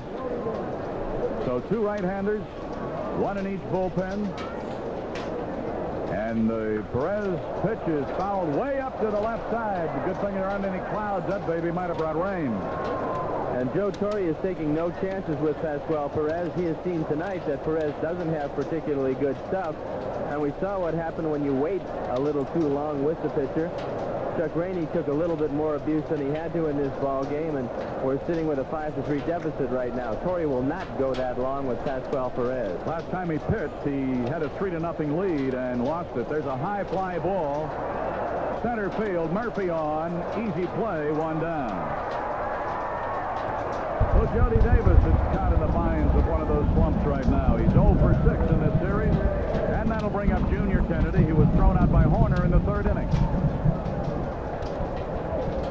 Atlanta led 1-0 after 2. Cubs led 3-1 after 2.5. Now here in the 4th, Atlanta leading again 5-3. Milo Hamilton with Steve Stone. Cubs television on the road from Atlanta on WGN Television 9 in Chicago, America's #1 sports station. And the news will be yours right after the game on Channel 9. Stretching, looking. High bounce. Shortstop Ramirez falls back. And they still get a double play. Unbelievable. That ball hung in the air. Ramirez had to wait for it. Hubbard did a heck of a job in the middle on that one. The 51st double play as we take another look at it. Watch how quickly Hubbard gets rid of this ball. This should never be a double play. He gets a solid throw from Ramirez. The relay beats Kennedy at first. So it retires the side. No runs, 1 hit, no errors, double play, nobody left. After 3.5, the Braves are leading 5-3. Looks like a great day. What are you going to do? Play tennis. The new swing set. Anyone want to compare insurance policies? Wait. Allstate could make it worthwhile. And very easy. Just drop off your homeowner's policy at Allstate the next time you're in Sears. We've just reduced rates. The chances are you can save yourself some money. Oh, got good news for you. You. He does? Already? See if Allstate can save you money. You're in good hands with Allstate. Hey, it's that time again. Time to double up on the king of beers. Summer fun calls for plenty of ice-cold Bud. Pick a pair and look for this special offer on a rugged Budweiser Olympic cooler. Perfect for holding 2 6-packs. Double up on 6-packs, 12-packs, even cases. And don't forget to send for your Olympic cooler. This Bud's for you. Robert Blake is Jimmy Hoffa. Let's go. Introducing Carter Smith as Robert F. Kennedy. Kennedy versus Hoffa in a special 2-part, 4-hour presentation of the 10-year battle that raged across America's headlines. You got there! And this is the face that's going to put you there! Like hell! Blood Feud, Wednesday night at 7 on Channel 9. As we go here to the bottom of the 4th, Washington, who started that uprising in the 3rd with an infield hit, will lead it off in the 4th. He is 2 for 2 tonight. Murphy will follow. He's 2 for 2. So with the double play, we did not go to the pinch hitter, and Crowley is still on. And Claudell Washington with a 6-game hitting streak and 2 straight hits tonight and a run scored. A ball from Crowley. Montreal leading Carlton and the Phillies 3-1. Mike Vail in his new uniform hit a home run in that first inning off Carlton to get the Expos off and running. A strike call to Claudell, and it is a ball and a strike. Pittsburgh and Cincy no score. Big left-hander Candelaria against Soto, a right-hander. They're in the 5th inning and scoreless. Bouncer up the middle, and he's 3 for 3.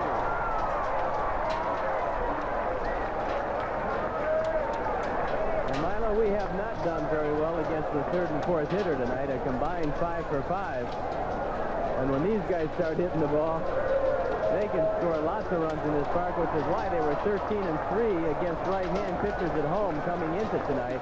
As you see Washington's 3rd hit go up the middle, no chance for Junior Kennedy to flag that one down. All right, now here is Murphy. He's had a double, a single, a run batted in, and a run scored. Washington at first edging, not going. Pitch is a little low, a ball. Washington stole a base in the 3rd inning. It was his 10th of the year. Crowley taking a look around. Murphy's up in there with a 1-ball, no strike count. Washington at first base, leading it off with a single. Too close to Murphy, and it's 2-0. Dale Murphy, 6'5", 215, with all the power you'd want. Usually a good center fielder misplayed a ball earlier, but that's not the rule for him. He can go get him out there. That ball took a goofy bounce on him, though, didn't it? He leaned down and looked like it and jumped up over him. There is a strike, and it's 2-1. You've got to round the ball off a little bit sometimes, Milo, on those balls, and that one he went straight at, and it took a skip because it was a line drive. He should have recognized that a little bit earlier and just bounded by him for the triple. We'll take it, as we'll have to take a few more tonight because their offense looks like it's pretty well pumped up. All right, 2 balls and a strike. Runner at first with a lead. He's going. There's a foul back. Joe Torre's had some things in mind here tonight. His ball club having trouble against the Cubs, having lost the first 3. They've been having a little trouble scoring runs. So he's tried to manufacture some tonight with some base path activity. They haven't hit a home run in 10 ball games. They only have 31 for the year. And they've got speed at the top of the order. Butler, Ramirez, and Washington all are good base stealers with 8, 9, and 10 stolen bases respectively. All right, he's ready again. And he'll check him this time, and he gets back in time. Detroit beat Minnesota 7-4 in the first of 2 at the Motor City. Y11 in Cleveland leading Keeson and the Angels 3-1 in the 4th. Boston leading Toronto 1-0 in the 6th. Oakland over the Yankees 2-0 in the 3rd. Here it is 5-3, Braves over Cubs. Another throw to first, but Washington's back.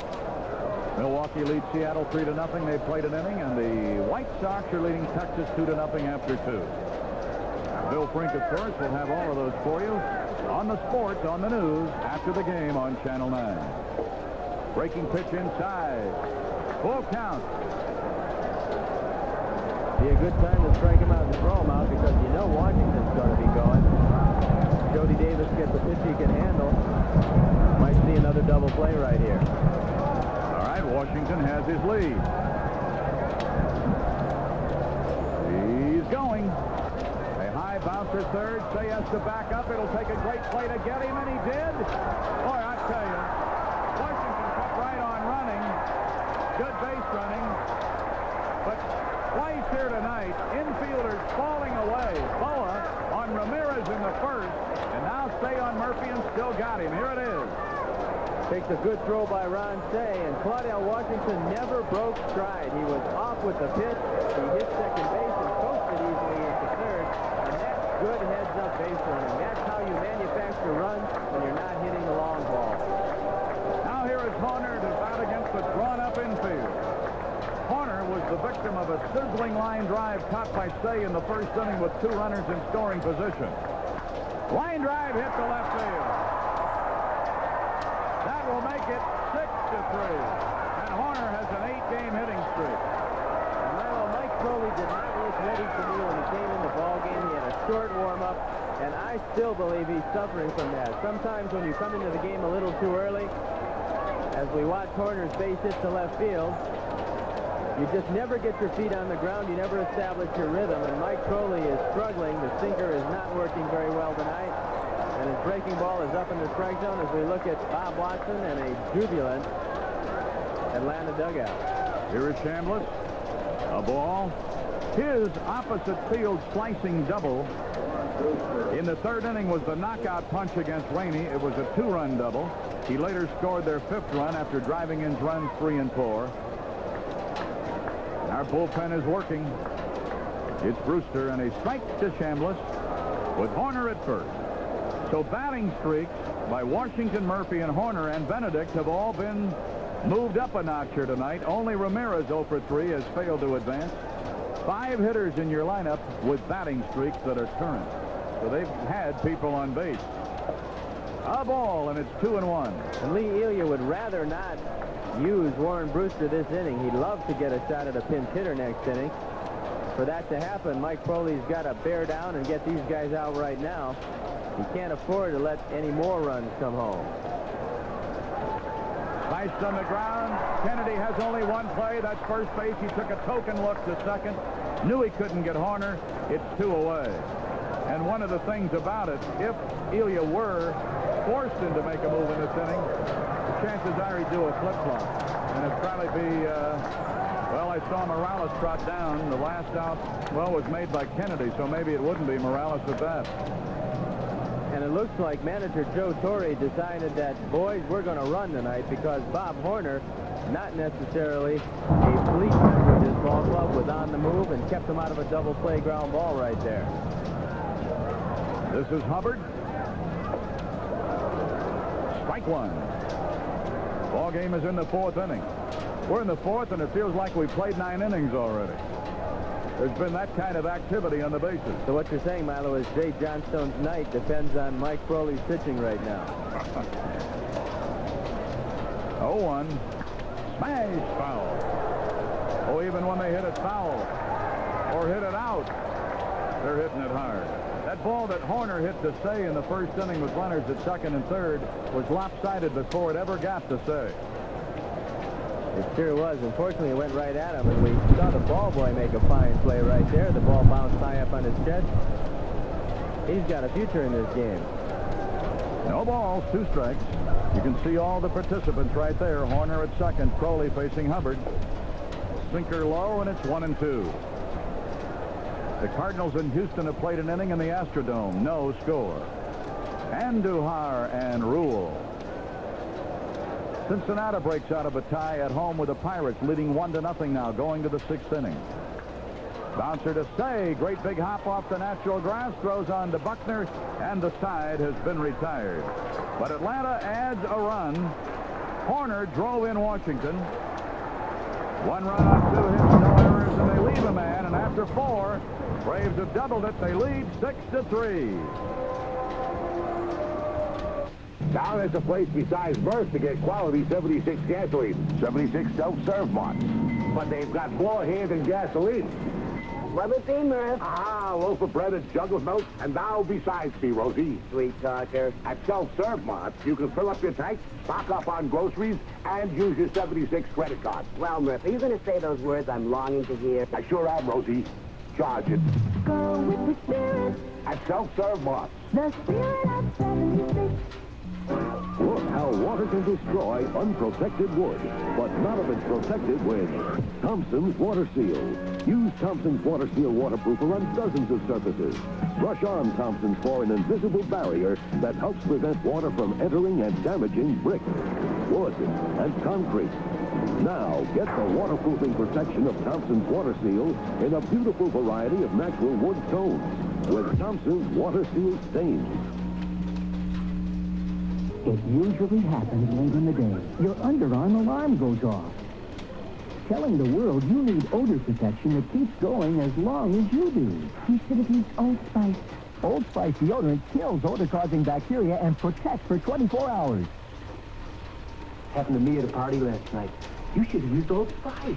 Old Spice helps stop underarm alarm for 24 hours. Check Sunday, June 5th newspapers for these money-saving coupons from Old Spice. As we go to the 5th in Atlanta, Wayne Nordhagen will be batting for Crowley.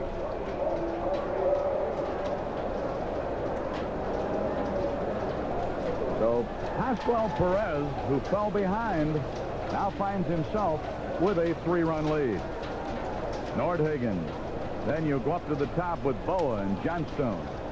So you got to start clawing back. You can't expect to get them all at once. You'd like to bite into that 3-run lead here. This is Nordhagen.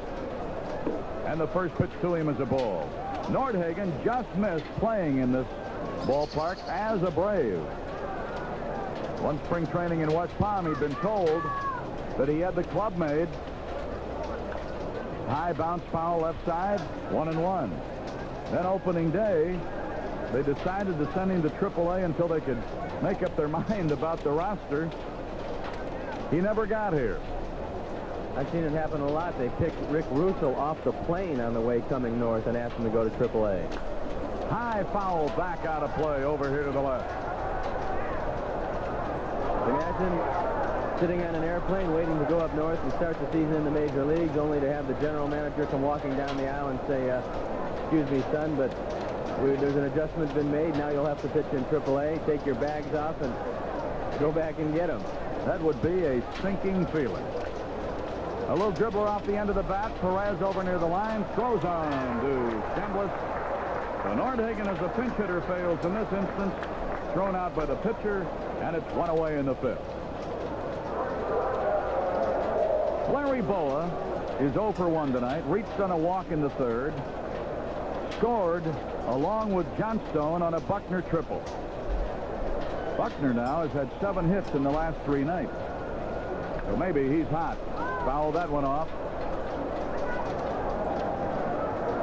No balls and a strike. The Cubs have been out hit 11-6 and outscored 6-3. 1 error. It belongs to Claudell Washington, the Atlanta right fielder. A let up, and he's trying to guide it through the left side. Ramirez got to it, couldn't handle it, but the fact that he got leather on it was amazing. It was a great play, and he was about to make the throw, and then he juggled the ball. He's got some great range, and we saw it right there going into the hole. The backhand, a difficult ball. No chance to get Larry at first. So Boa gets his first hit tonight in his 3rd of the series, and Jay Johnstone, who had a base hit in the 3rd and drove in a run and later scored a run himself, will be stepping in to face Pascual Perez. 6-3 Atlanta. They're trying to even the series. Throw to first, not close on Boa. Boa, who this year in the 83 season will claim a couple of milestones. He's sure to get his 2,000th hit, and he's sure to get his 300th stolen base. He's only 3 shy in the stolen base department. A strike on the hands of Johnstone. Boy, Perez is wound up like a banjo string. 0-1. Buckner due up next. Line foul down the right side. A fan with a glove, and now instead of getting a hand, the Boo Birds are after him. See, you can't please everybody. The ball boy just made a friend of everybody and gave him the souvenir. Well, after he battled him for the ball, I guess the only thing left when you have a stadium with about 20,000 fans booing you is to reach over and give him the baseball and make a lot of friends.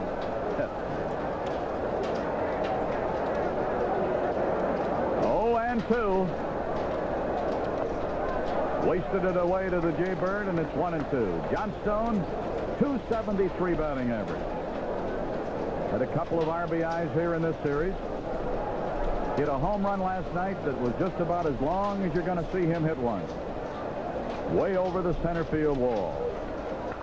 There's a little popper out into shallow left center. Texas League single will drop. Boa will streak to third. So let's see if we've got something up for Buckner here with runners on the corners and only 1 away. And Jay's bat went down the first baseline, and the ball was dumped into left center field.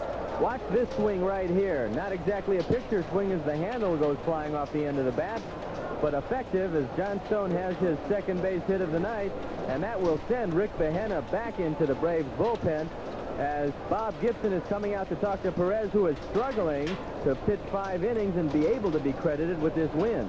Behena's pitched the game in the bullpen already. He's been up 3 times, and I know one thing, that man is ready. A little conference with Gibson and Benedict, Perez, and the shortstop Ramirez. And plate umpire Crawford started out, and that broke it up. So Boa and Johnstone are on for Billy Buckner. Hey, wouldn't this be a good spot for Buck to go for 4-bagger first time this year? He is overdue to stroke one. And this is the perfect launching pad to hit one in. And Ron Say swung the bat very well before he hit his first home run, and now he's hit a bunch of them after that. And he looks approximately like Bill Buckner does right now, hitting the ball very hard to all field. Just a matter of time till the power comes back into Bill Buckner's bat. Boa third, second base empty. Johnstone first, 1 down. Fly ball with any depth could get you a run. A base hit could keep something going. Long ball could make it a new game. And a ball outside to Billy Buck. Buckner is 2 for 2 tonight, a single and a 2-run triple. 5 for 7 in this series. And 4 runs batted in. Might as well keep adding to those totals, Billy Buck, and get us back in this thing. Smash foul. Boy, he got around just too quickly. A good slider by Perez, and that's what the slider will make you do when it's right. It looks like a fastball coming on the inside corner, and then all of a sudden it darts inside, and the only place you can hit that ball is foul, which is what Buckner did. A ball and a strike. Buckner going to wait him out a moment here. Durham is due up next. So let's see if we can strike while the iron is hot. Runners on the corners for Buckner. Only one down. Fouled back.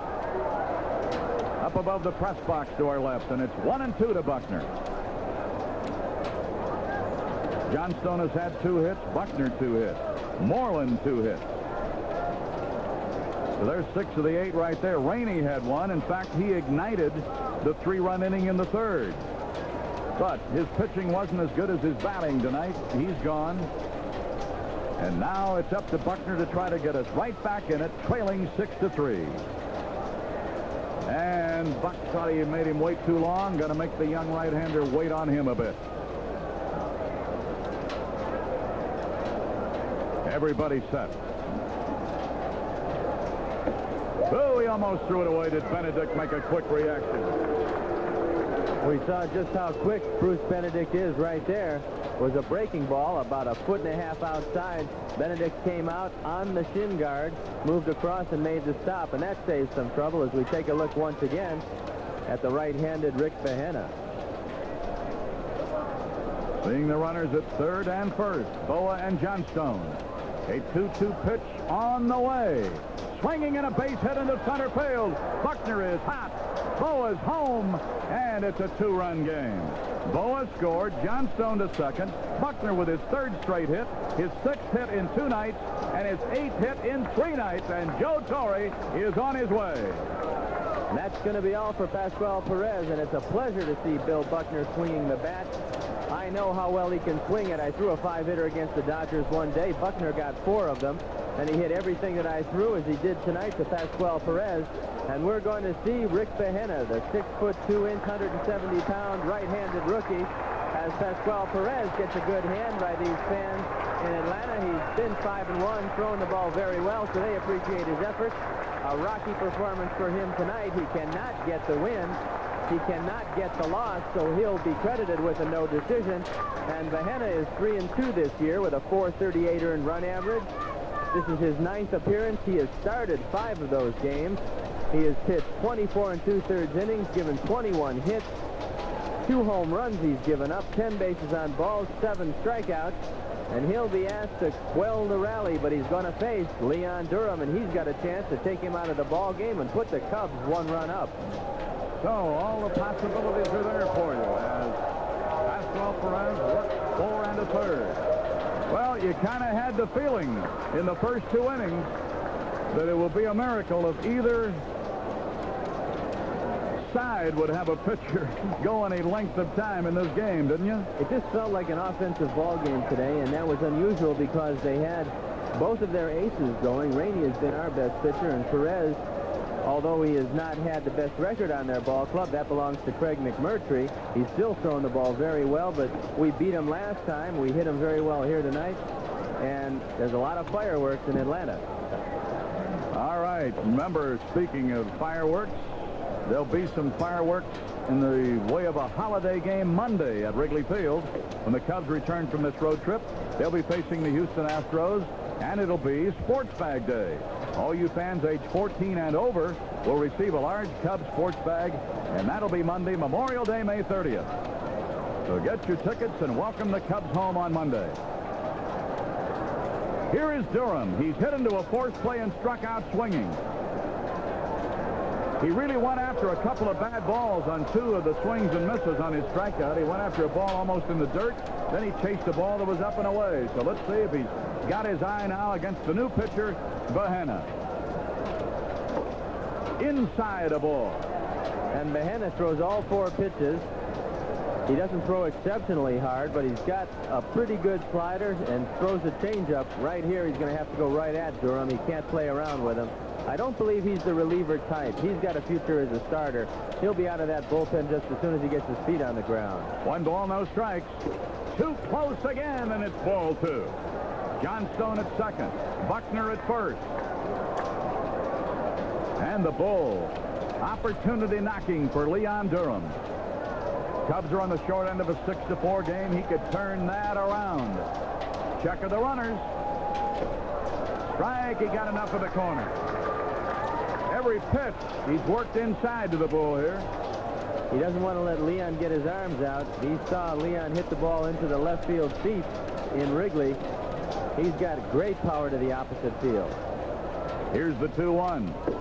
Too close, and it's ball 3. Boy, the pattern on him is not hard to digest, is it?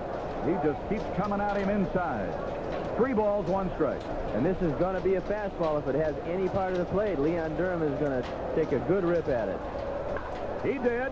He's going to drive it down into the right field corner. Johnstone will score. Buckner is going to be held at third. It's a 1-run double for the Bulls. So it's a 6-5 game. Johnstone scores the second. Buckner's into third. Durham gets his first hit of the night. It's a double. It drives in a run, and we are right back next to the Braves. And you don't get much mileage out of 3-1 fastballs, except if you're a hitter. In this case, Leon Durham smokes the double to right field. You see a fastball, inner half, not quite on the inside corner.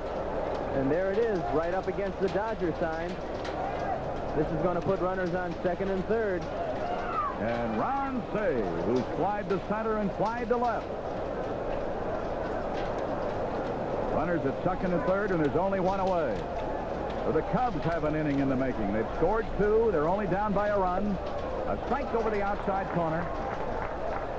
Ron Say back into action tonight after missing the final game at Houston and the first game here last night.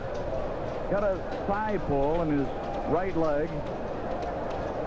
He wasn't sure he could make it back tonight, but he's in there battling it. So far tonight, 0 for 2. This would be a good spot to break back in. Donnie Moore has started to throw in the Atlanta bullpen. Off speed with that one, and he missed with it, and it's a ball and a strike. Is that a straight change, or did you take something off a breaking ball? No, that was a curveball, and Donnie Moore is more accustomed to this type of appearance than is Behena. Moore is a reliever. Behena, a starter. It's tough to make the conversion. Came over the top that time, and it stayed inside to the Penguin. 2 balls and a strike. So our hitters have had some opportunities in this inning to hit their pitch, haven't they? When you fall behind, the pitcher has to throw a ball in the strike zone. A youngster especially has a tendency to throw a fastball in the strike zone, and these guys just wait for that. 2-1. Oh, he bent one, did he ever? 2-2. 2 balls, 2 strikes, 1 out. 2 runs are in. 4 straight hits. Nordhagen, the pinch hitter, bounced to the mound. But since then, Boa singled, Johnstone singled. Buckner got a hit and drove in a run. Durham doubled and drove in a run. Now it's up to Say to keep the inning going. 2 balls, 2 strikes. The pitch. Low outside. Now he'll be sitting on a payoff. Well, the 23-year-old youngster from Miami, Florida, right here, should be throwing a breaking ball. He's got first base open. Ron Say, a good fastball hitter. If he throws him a hittable fastball, I believe he's making a mistake. To set up the double play, that's the worst he can do is put him on first base. Swings and sends a high fly ball deep left center. Murphy back, and he'll make the play on the warning track. Buckner will come home. Durham will move over to third. Durham now would represent a go-ahead run because we're tied, but Say just didn't quite get it all. But boy, he threw a scare into this crowd. And he did throw the curveball, but it stayed up. As we see right here, a bit of a hanger. Ron Say went and got it and hit this ball as far as you can hit it and still keep it in the ballpark, as we see Murphy drifting back. And that one's going to take Chuck Rainey off the hook. We've got ourselves a tie ball game as we see Leon Durham scampering into third base. So Moreland, 2 for 2, got a chance to put us in front. We led it one time, 3-1. A bullseye, and it's 0-1 to Zonk. He's had a pair of singles tonight. And the go-ahead run in the person of Durham is 90 feet away. It's up to Moreland to get him home. A bouncer to short, backhanded by Ramirez, throws, got him out of the inning. But the Cubs come back with a 3 spot. On 1, 2, 3, 4 hits. Weren't any errors, 1 man left, and after we have played into the middle of this one, 4.5 innings, it's the Cubs 6 runs on 10 hits, the Braves 6 runs on 11 hits. You gotta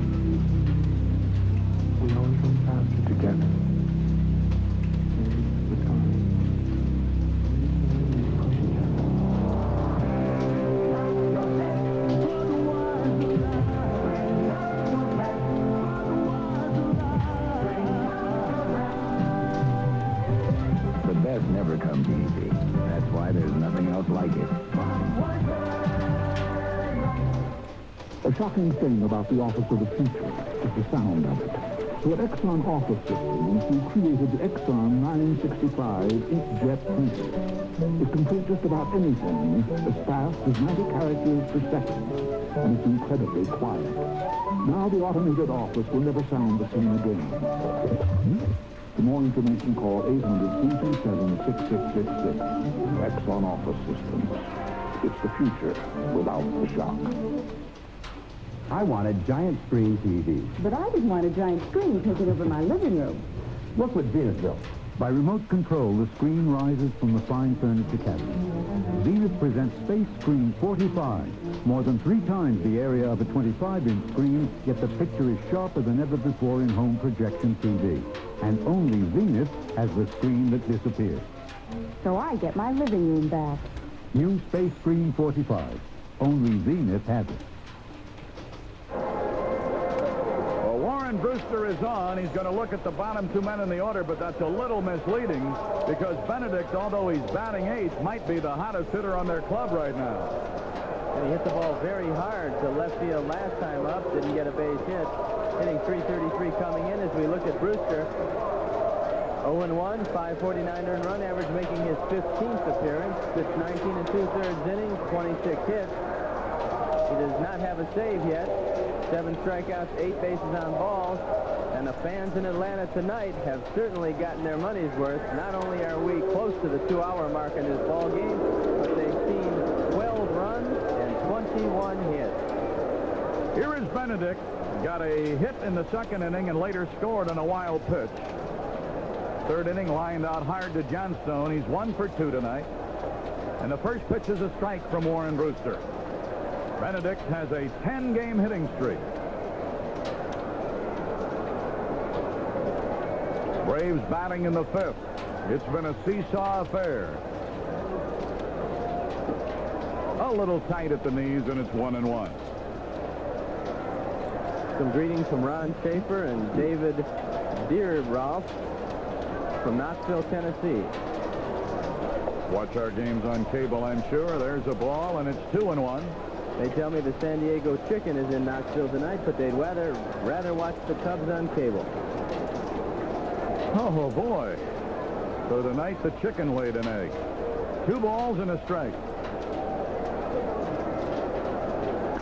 Bouncer, short. Great big hop. Boa had to jump. Fires and gets him because the ball was hit so hard, he had a chance to come down and play it. You know, that play that Boa made on Ramirez in the 1st inning is still unbelievable to me because Ramirez can run. The ball really played Boa, and he was clear on the outfield grass and set up and got enough. Now, that's all unbelievable to begin with, but the fact that he got him by such a wide margin really made it an unbelievable play. I don't think Ramirez was able to get out of the box, and the thing that I was impressed with was Larry Boa never really had a chance to set his feet. And he made a good, solid throw from the grass without setting his feet and threw out Ramirez by 2 steps. So either Ramirez wasn't hustling or Larry Boa has suddenly got that rejuvenated right arm going again. And then Say made a similar kind of a play in the 4th inning on Murphy. So we've had a little of everything for you here tonight. 6-6 tie, wherever you are, whatever you're doing on a Friday night. Hope you're enjoying it on Cubs television. There's a looping liner by Bahena, and it drops in for a hit. Moreland going to throw to first base. Hey, that was worth a shot. Moreland charged that ball in good shape. Figuring maybe Bahena, not used to being on base much, might have taken it for granted, and he took a shot at him at first. And we're seeing offense out of everyone, but this could have been pretty much of an embarrassing situation for the rookie. As Moreland comes in with that good arm and fires a strike to first base. Fortunately, Bahena was hustling down the first base bag, or that would have been something he could have told his grandchildren about. So Bahena's at first. Now here's the top of their order with Butler.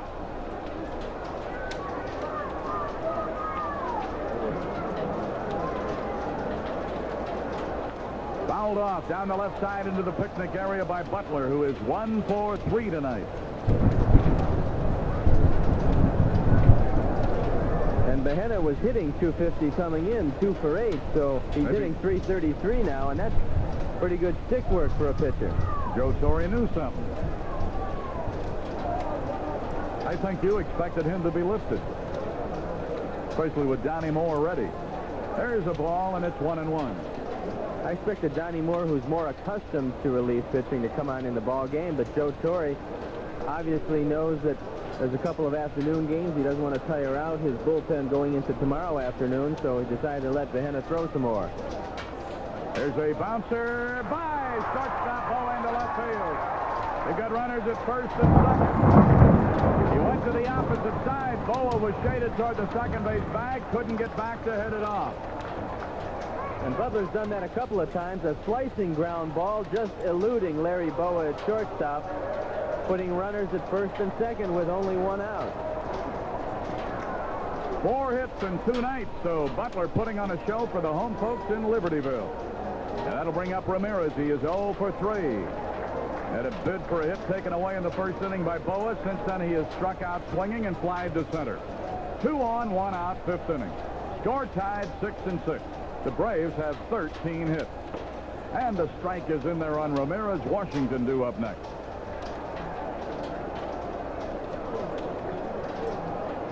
They've got 13 hits, Milo, and we're not through the 5th inning yet. Well, bats that weren't delivering for them are now. There's a foul way down the right side. Back into the seats, and it's 0-2 to Ramirez. Brewster, who is a sinker pitcher, needs to get an effective one here and see if he can go for the double play and keep them from going back in front. 1 out, 2 on. Brewster, our third pitcher, fouled it down the left side, and it's still 0-2.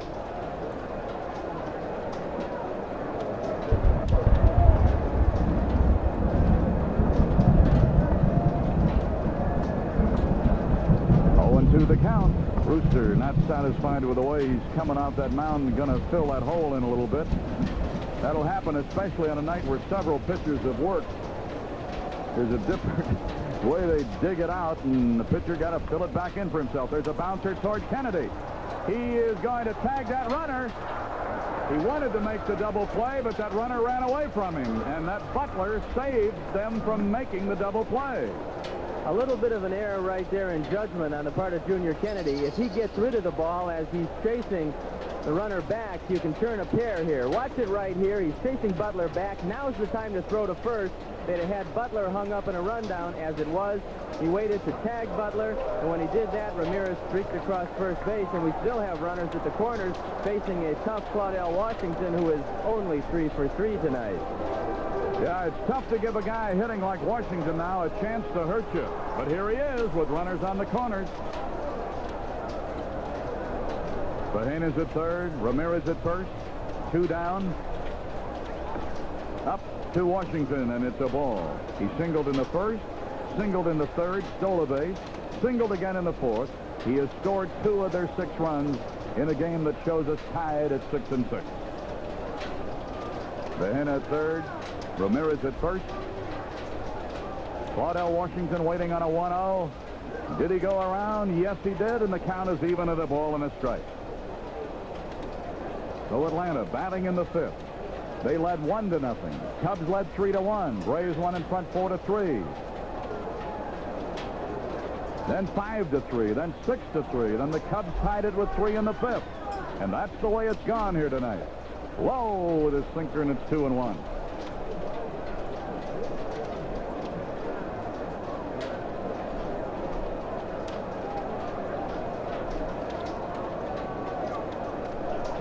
Looks like the booth is filled with Hamiltons tonight, Milo. Everywhere I look, there's more Hamiltons. Well, then you know something I don't. 2 balls and a strike. Throw to first, not close. I was looking in Arnie's wallet. Oh, I see. He's always got those old pictures, hasn't he?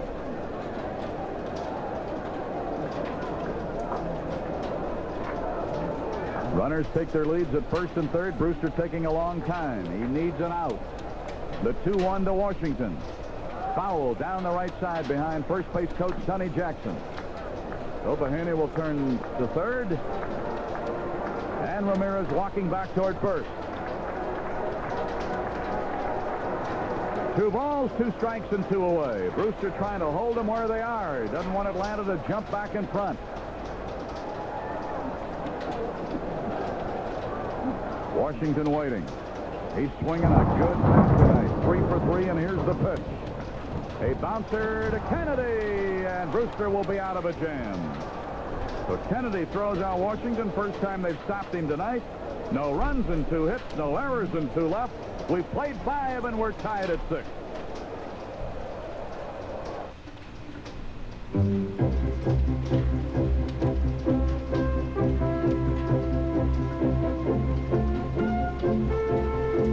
It's not just a race. It's a game. If they think I'm tired, maybe they'll make their move. Then I'll make mine. You gotta reach deep inside. Come on, bring out that pride. The best never comes easy. That's why there's nothing else like it. Budweiser Light.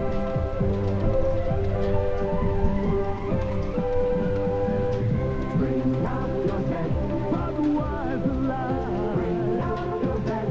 Budweiser Light. Bring out your best. The best. You found it in yourself, and now you've found it in the beer you drink.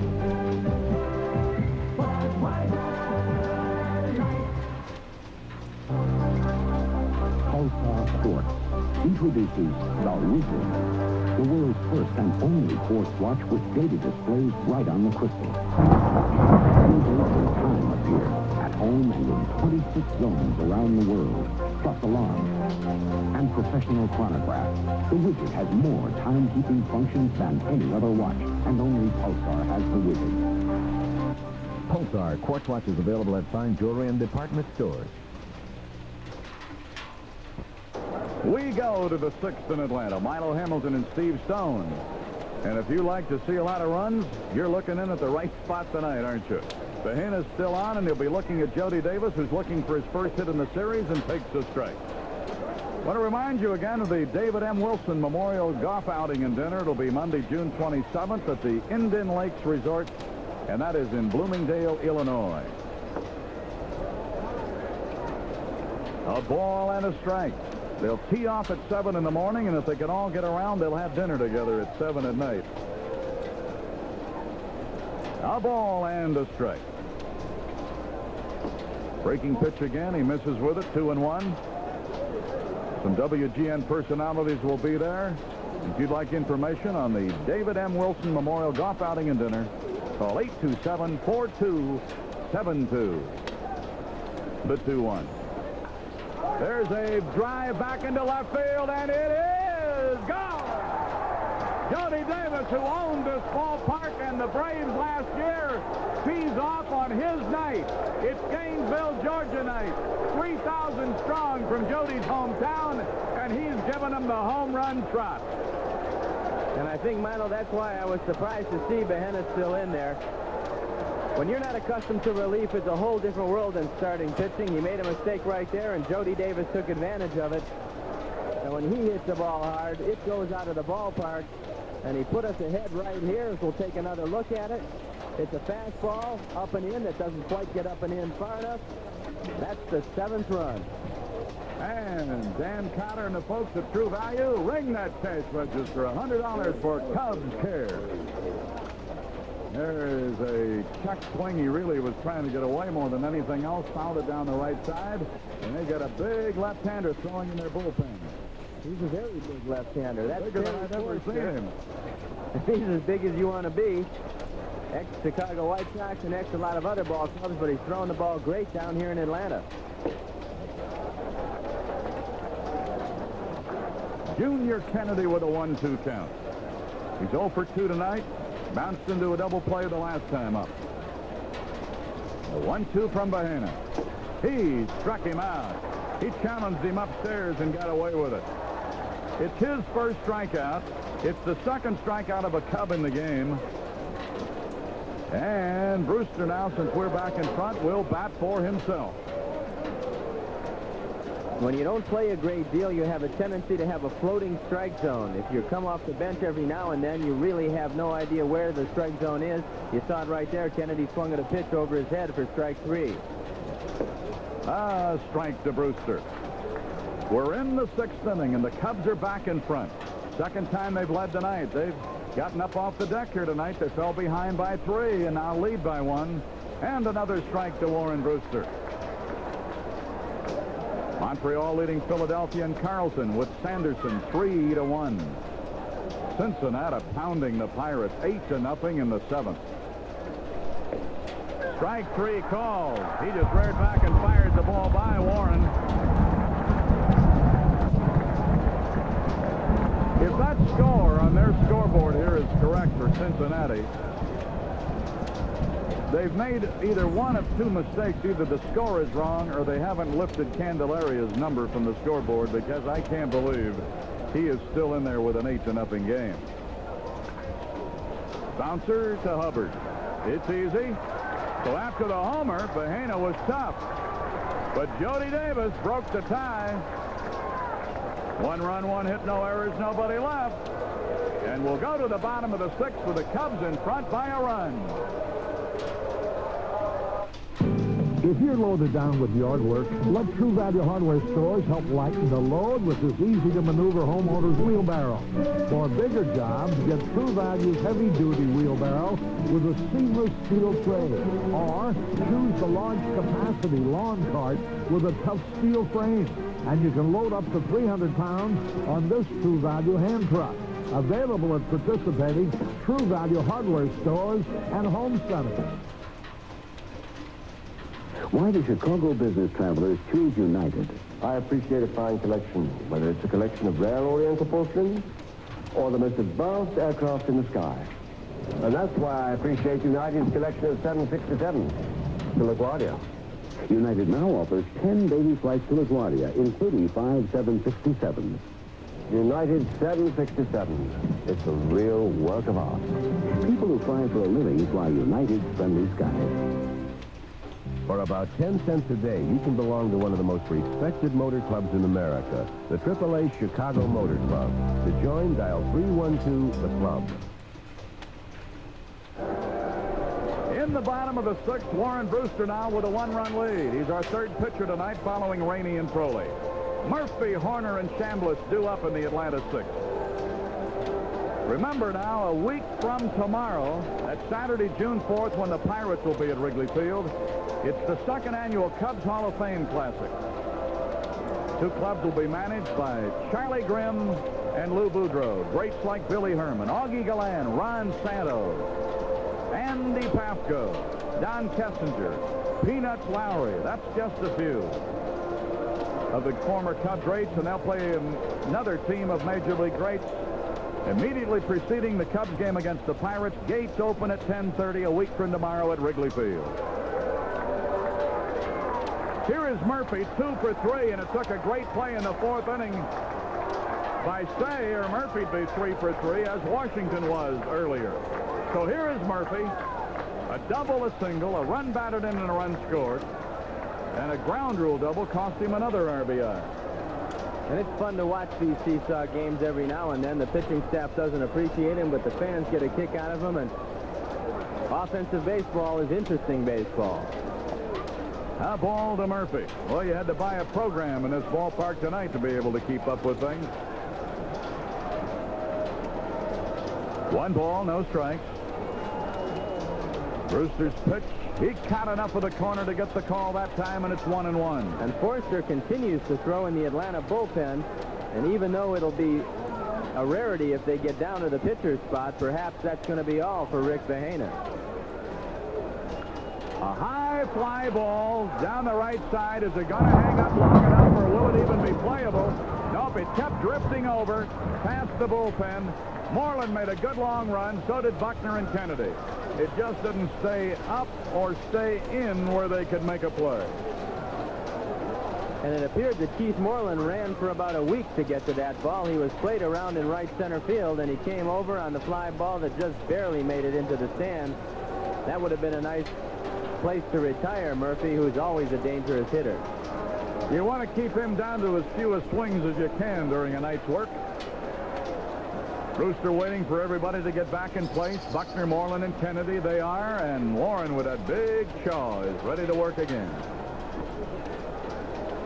2-2. Crowded him with his fastball. Now let's see. 5,838. Almost 26,000 paid here tonight. They're expecting 40 tomorrow on Dale Murphy Day. The pitch. He struck him out. Boy, did he set him up with that fastball inside on the pitch before. And he made a great pitch with a changeup, and this is something that Warren Brewster is working on. Let's look at it again right here. It looks like almost a palm ball. Good arm motion, completely fooled Dale Murphy. And that's one of the better pitches I've seen Warren Brewster throw this year. He kept it down. He had a good arm motion, very deceptive, and threw it in a place where Murphy couldn't hit it. Just a great pitch on a great hitter. This is Horner. He's 1 for 2. He drove in a run in the 4th inning. First pitch to him is a ball. White Sox lead Texas 3-0. They're in the 5th. Now it's 3-1, they tell me. Texas got a run. There's a strike to Captain Bob Horner.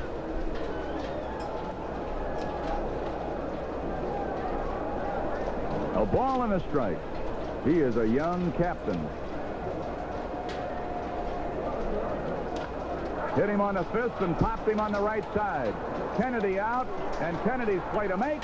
Junior handled it perfectly, and it is 2 away.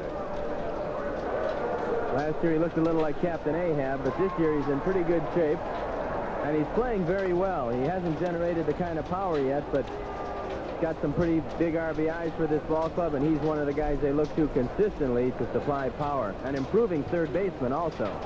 Here is Chambliss, the 2-run double in the 3rd, and the pitch is a strike. For the youngsters on Sunday the 5th at Wrigley Field, it's Ragball Day. R-A-G-G-B-A-L-L, Ragball.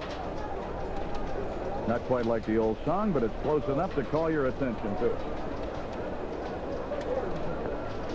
A ball and a strike. That'll be Ragball Day. 3 ragballs to all youngsters, 13 and under, coming to the ballpark on Sunday, June 5th. Wrigley Field's going to be busy on the next homestand. Something for everybody and baseball for all. 2 balls and a strike. Nobody on, 2 down. Warren Brewster working in his 2nd inning. The Cubs are leading on a Jody Davis home run, 7-6.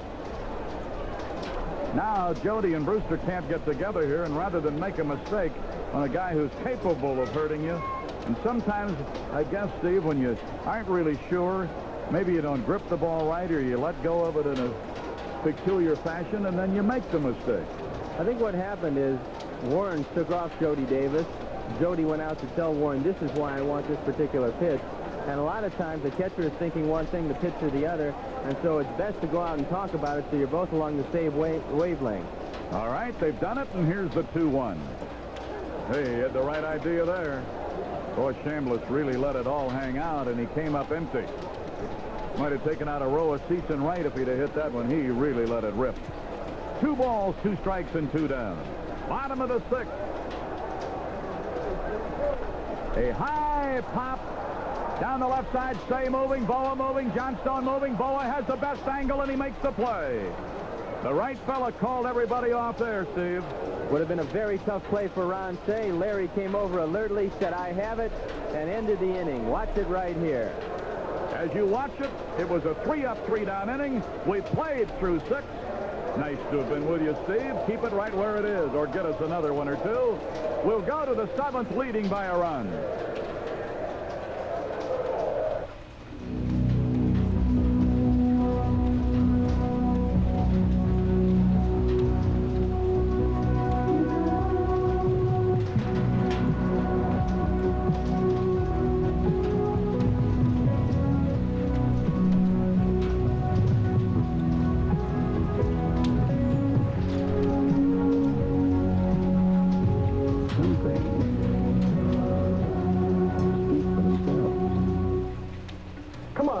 didn't need college to know gas is gas. Not true, son. Gasoline's a they're kind of like people. Take Nick there. He's very special. A unique blend of qualities gives him a spirit nobody else has. And 76 gasolines are blended to give them spirit. Thanks, Dad.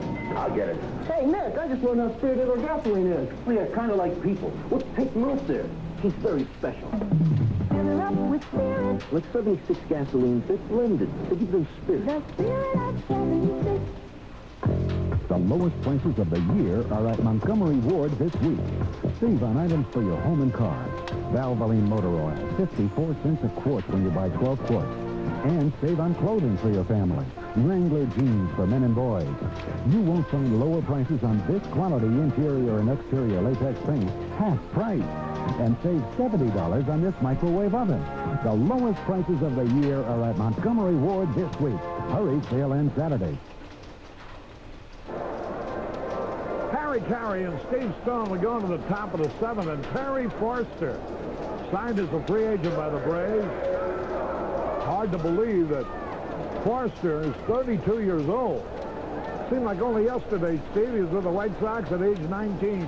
He and Goss Came up in 1971, and he's found new life here in Atlanta. 0.82 earned run average. Jay Johnstone will have the distinction of facing the hard-throwing left-hander first, and he takes a strike. Well, nobody can say this is a dull ball game tonight. Everything has happened. 7-6 Cubs. 13 runs, 24 hits, and an error so far. Here's a bouncing ball. That'll be easy for Chambliss. 1 out. Here's Buckner, 3 out of 3. And I'm sure that's why Joe Torre, the manager of the Braves, brought in his left-hander, because Johnstone, Buckner, and Durham were the first 3 men up here. That and the fact that Terry Forster is leading the club in saves with 5.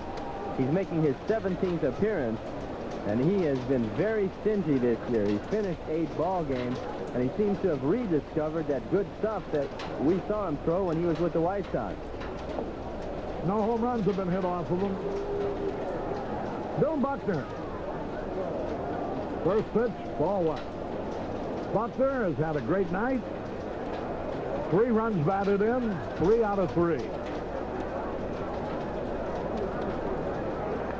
Swings, and he fouls it back to count even. A ball and a strike. John Tudor, the left-hander, pitching for the Red Sox, allowed Toronto only 1 hit as the Red Sox shut him out 2-0. Now ready. The pitch. Over low. 2 balls and a strike. Boy, Brewster can get by another inning or so.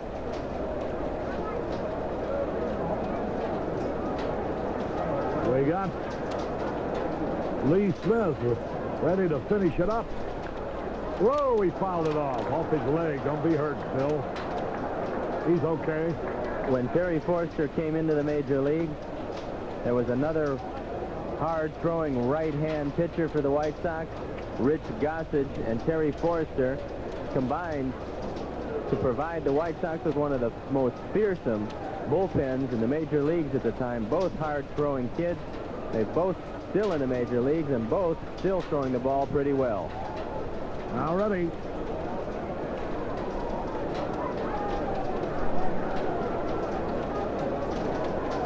The 2-2 pitch to Bill Buckner. He throws his bat at the ball. A little dribbler. Nice play. He is out. Boy, what a play by Hubbard. And Buckner came within an eyelash of having his 4th hit. And Glenn Hubbard could not get his arm out to throw the ball that time. He knew that he had to flip it. An unusual throw. Watch it right here as Buckner throws his bat at the ball. Watch the flip by Hubbard right here. He can't bring his arm back, and he needs just a little flip.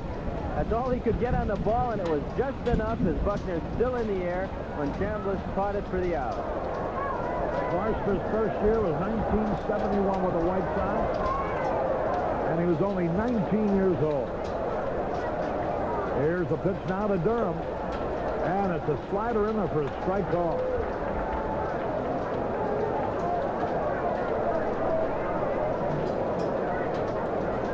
the delivery. Fastball inside. Forster was traded along with Rich Gossage to the Pirates for outfielder Richie Zisk in '76. There's a pitch foul back and out of play.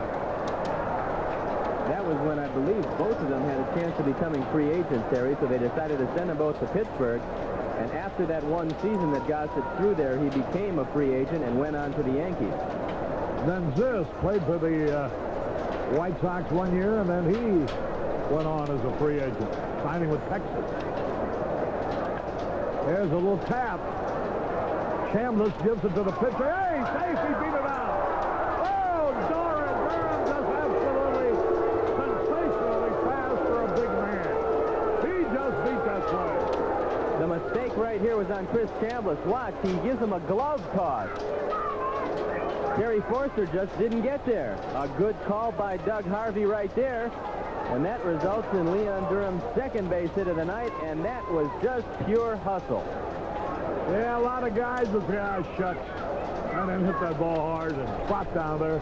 Not Durham, boy. He gives you 110% every time out. Now here's Ron Say, facing the hard-throwing left-hander Terry Forster. They were teammates last year. There's a line drive in the left center field going to be caught by Butler. That ball just hooked. It was really screamed. No run, one hit, no errors, one left. Got to hold them. We go to the bottom of the seventh. Cubs lead 7-6. O'Hare Airport, the world's busiest. O'Hare is growing, but in more ways than one. It has become a dumping ground for politically influential haulers, a depositing place for debris from throughout the Chicago area.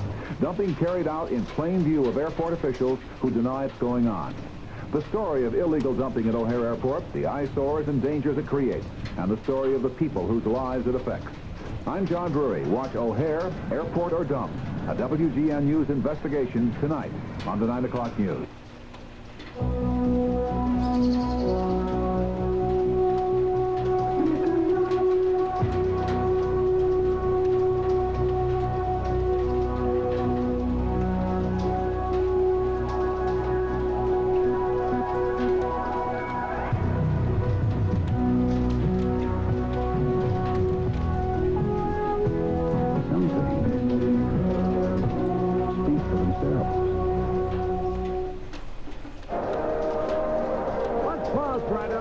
No, I'll give it myself.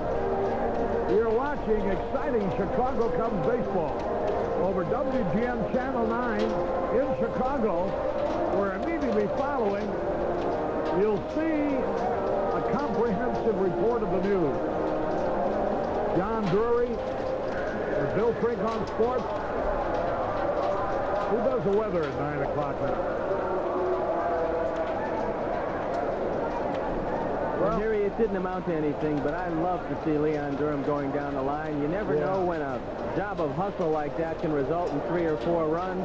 He didn't hit the ball very hard, as you said, but he never gave up. He let it all go and gave Ron Say an opportunity to come up there and swing the bat, hit the ball very hard. Unfortunately, it was right at Butler in left field. Tom Skilling will have all his weather news for you also right after the ball game. Here we go with Hubbard leading it off. Warren Brewster with a high earned run average and looking at the ball. This would be a great time for Brewster to come up with a fine performance. The only decision he has is a loss. It's only the 15th game he's appeared in. Hubbard swings, high pop fly. Oh, a few more of those. How sweet it is. One gone. Hubbard on the first pitch was jammed. Pulling in. That is a sound of great affection as they carry out his name, Bruce, into a long bruise. How about that? You do that very well, Harry. I was going to ask you, do it again. There might be an opening somewhere. Here's the pitch. Bouncing ball. Larry Bowen to his left. Base hit.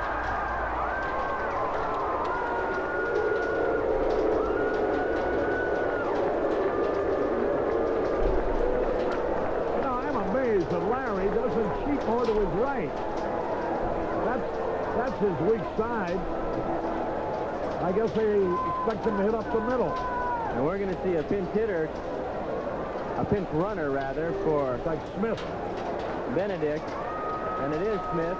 And Gene Garber is up in the bullpen, which means we're going to get a pinch hitter also, and it looks like Biff Pokarova. So manager Joe Torre making a few moves here, 1 run down, trying to generate something. Biff Pokarova. We ought to bring in Bill Campbell to pitch to him. Campbell's ended 2 games for the Cubs by getting Pokarova for the final out. Funny you should say that, Harry, because as we speak, Campbell gets up and starts to throw in the Cubs bullpen. Pokarova. A catcher, left-hand hitter. Ken Smith, the runner at first, the tying run. There's a strike thrown by Brewster. Pokarova has had 1 out of 8 this year, a single. Bill Campbell throwing in the bullpen, as Steve just mentioned. And there you see him. Brewster ready. A high pop fly. Coming in for it. Making the catch is Johnstone. Pokarova pops out. And that puts it up to Red Butler. Butlers have 2 out of 4 tonight. Warren Brewster keeping us in the ballgame. As a matter of fact, is a pitcher of record at the moment. Because the Cubs took the lead after he came into the game.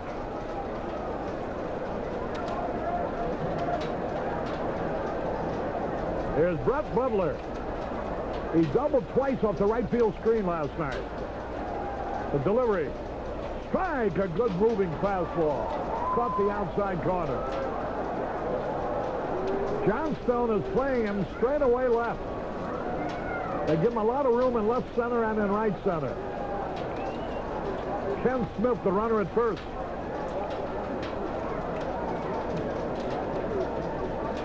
There goes the runner. Into the dirt, the throw. Stolen base. Boy, Smith picked a perfect pitch to Vaughn. Brewster threw the ball into the dirt. Jody Davis wasn't sure he had it. And that's Smith's first stolen base of the year as we watch the pickup by Jody Davis, a difficult ball to handle and release. Smith shows us some pretty good speed, sliding easily into second base. So now Brewster has got to get the hitter. The tying run is at second base. A ball and a strike. Time call. Let's see now. A bullpen ball, I think, got out on the field for a moment. His first major league stolen base. What are they going to do? Give him a bag? He should come to Monday on bag night in Wrigley Field. Bag day, excuse me. Yeah, excuse the expression. Sorry, Dallas. The pitch. Low into the dirt. He's pressing now, trying to throw a little bit harder. He realizes the game is right at second base. He can get out of this inning. There's Larry Boa coming in now. 2 balls and a strike. Cincinnati murdering Pittsburgh 9-0 at the end of 8. Philadelphia scored a run tonight and trailed 3-1 at the end of 5. Be careful here. 2 balls and a strike. Butler. High hopper. Blow a throw. Got him! Bang, bang, and he's out. Holy cow. Larry had to wait for the big hop. And then he just threw as hard as he could and just beat Butler, who's a speed demon. Watch it again on the replay as we go out. Just got him. And boy, Buckner's a good first baseman to throw to on that kind of a play. At the end of 7, it's the Cubs 7, Atlanta 6. Congressman, you know what I like about Murphy? What is that, Nick? It's democracy. People get to vote. Democracy? Some people vote for self-serve. They like to pump their own gas and save money. Save money, I like that. Some people vote for full-serve. They like our domestic policy and clean windshields and checking under the hood. The people get to vote. It's a democracy. Yes, sir. Democracy, eh? Well, Murph's still Speaker of the House. Full-serve and self-serve. The spirit of 76. Looks like a great day. What are you going to do? Play tennis. The new swing set. Anyone want to compare insurance policies? Wait. Allstate could make it worthwhile. And very easy. Just drop off your homeowner's policy at Allstate the next time you're in Sears. We've just reduced rates. The chances are you can save yourself some money. Oh, got good news for you. You do? He does. See if Allstate can save you money. You're in good hands with Allstate. Why do Chicago business travelers choose United? I appreciate a fine collection, whether it's a collection of rare Oriental porcelain or the most advanced aircraft in the sky. And that's why I appreciate United's collection of 767s to LaGuardia. United now offers 10 daily flights to LaGuardia, including 5 767s. United 767. It's a real work of art. People who fly for a living fly United's friendly skies. Harry Carey and Steve Stone. We have Gene Garber now coming in to pitch, Steve. And Gene Garber is going to replace Terry Forster on the mound. He is 1-0 this year with a .230 earned run average. He's making his 14th appearance. He has finished 9 ball games. He's got 3 saves. He's given up an abnormally high 21 hits in 15 2/3 innings. But he's thrown the ball pretty well for him, as his ERA would indicate. He's going to lead off by facing Keith Moreland. Moreland leading off against the little right-hander, and there's a curveball in there for a strike ball. He's a curve slider sinker pitcher. Lee Smith warming up in the Cubs bullpen.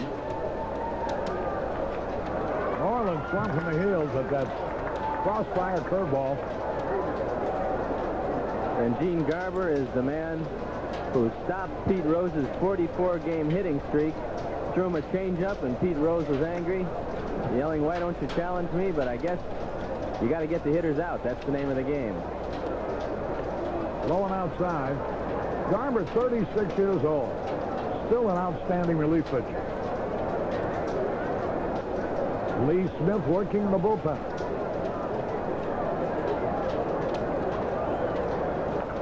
High hopper. Going to be a tough play.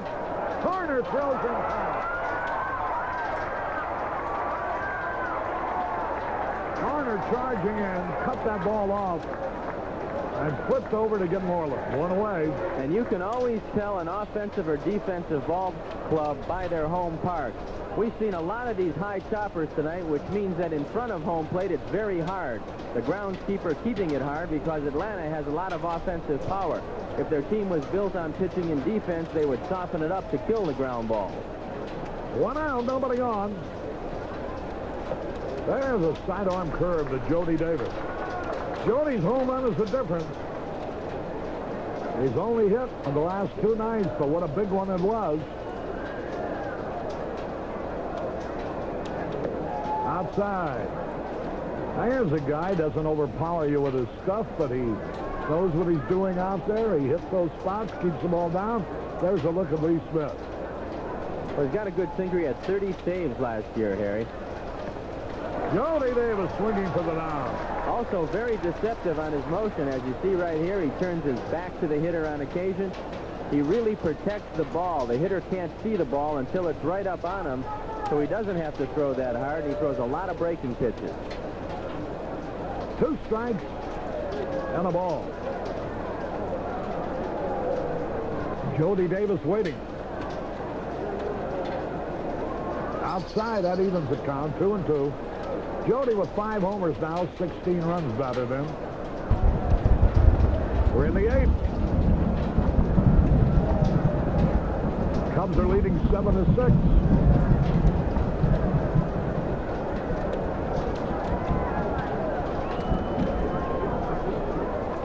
Swings and a foul tip. Cubs are 2-2 on this road trip. Lost 2 out of 3 in Houston. Both losses by 1 run. 1 here last night. The pitch. There's a drive. If it stays fair, it might be. It is. Home run. It hit the screen. Holy cow. Just hit the screen. It was trying to curve foul, but the screen got in its way, thank goodness. And Jody Davis has put on a show for the people from Gainesville. And the whole town of Gainesville is up on their feet here at the ballpark as Jody Davis trots around one more time. And Harry, every time he trots around, it's getting slower and slower. One of these times, he's liable to get stuck on the bases. But he deserves it, hitting his second home run as we take another look at it right here. A sinker that doesn't sink, hits the screen. There's an infield hit by Kennedy. And once again, we saw one of those choppers that we just talked about. A high hopper over the head of Horner at third base. Nothing in the world Ramirez can do with it, and Junior Kennedy is on at first with a base hit. I wanted to see that home run hit the screen, but play resumed here. True Value Hardware, Ed Langto and Dan Cotter contribute another $100 for the second time tonight in the fight against cancer. For Cubs Care at Northwestern Memorial Hospital. And Jody Davis responsible for both donations. Here now is Brewster trying to sacrifice. The Cubs are leading 8-6. We're in the 8th. Each team with 14 hits.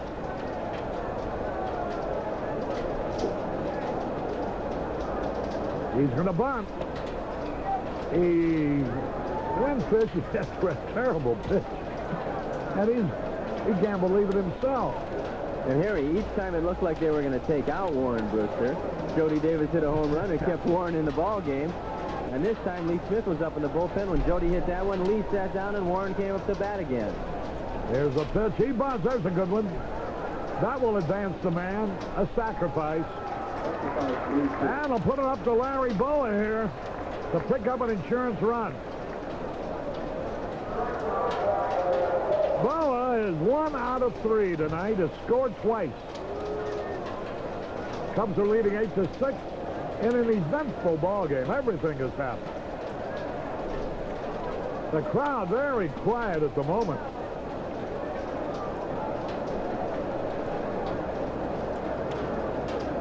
Funny thing on Davis's 2 home runs, you could tell the people from Gainesville, Georgia, they were the only ones cheering. His home is in Gainesville, 40 miles away. He left 50 passes tonight. And there's a strike call. Larry Boa, knowing the importance of that run carried by Junior Kennedy, who was safe on an infield. 8-6 in favor of the Cubs. We're in the 8th. Now Garber's delivery.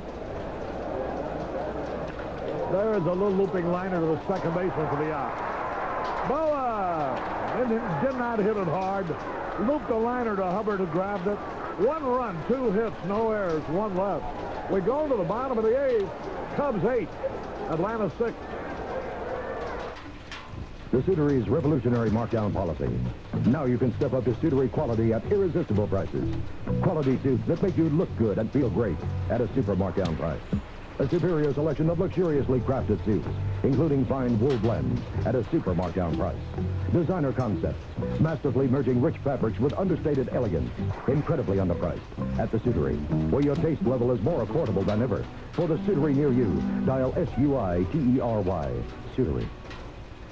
If your transmission ever falls apart, there's only one place you should go to put it back together.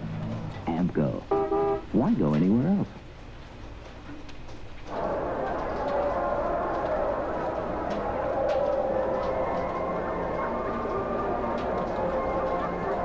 With Steve Stone, Harry Carey back at Fulton County Stadium. We go to the bottom of the 8th. Brewster has stopped him since he came into the ball game in the 5th. So he has worked 3 scoreless innings. Now we go into the 8th inning. And the good hitters will be up there.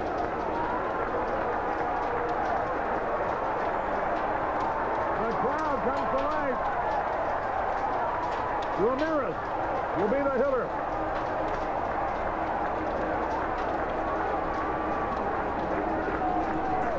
Here's the pitch swung, and he missed. It's funny, Harry. He fouled it back, actually. On the big scoreboard they have in center field, they put up 2 hands clapping, and then it gets the crowd alive. So it's programmed enthusiasm here in Atlanta. A little influence. Ramirez. Swung and he missed. He's ahead of him. 2 strikes or nothing. This is as long or longer than Brewster has pitched this year.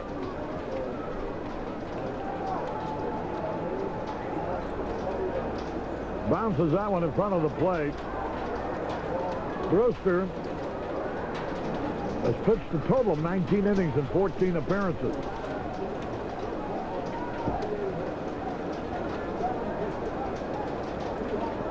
Two strikes and a ball. Ramirez, Washington, and Murphy coming up here in the 8th. Low and outside, that evens it up. That's far enough now. Go Gillen.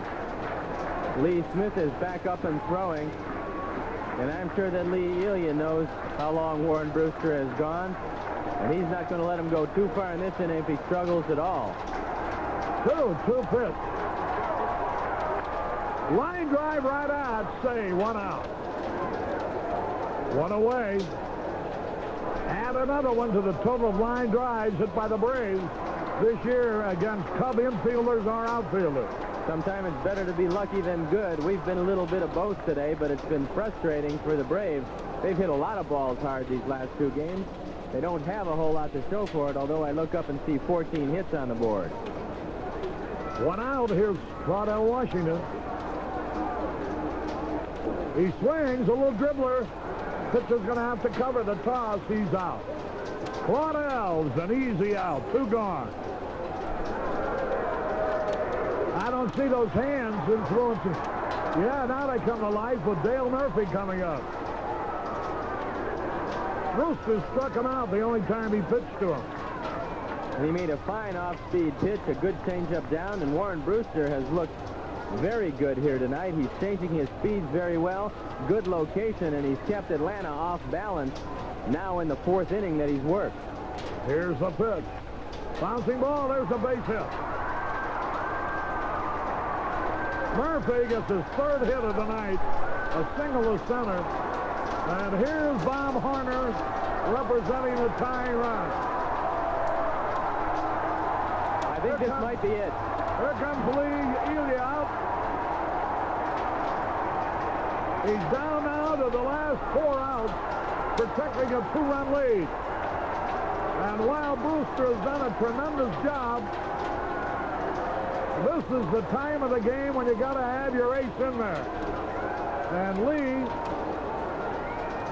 comes out, he's talking to him, hasn't indicated yet. Now emotion. Boy, a great job done by Brewster. 1, 2, 3 2/3 innings. He allowed 4 hits, but no runs. And Brewster trots off knowing that he has made a great contribution.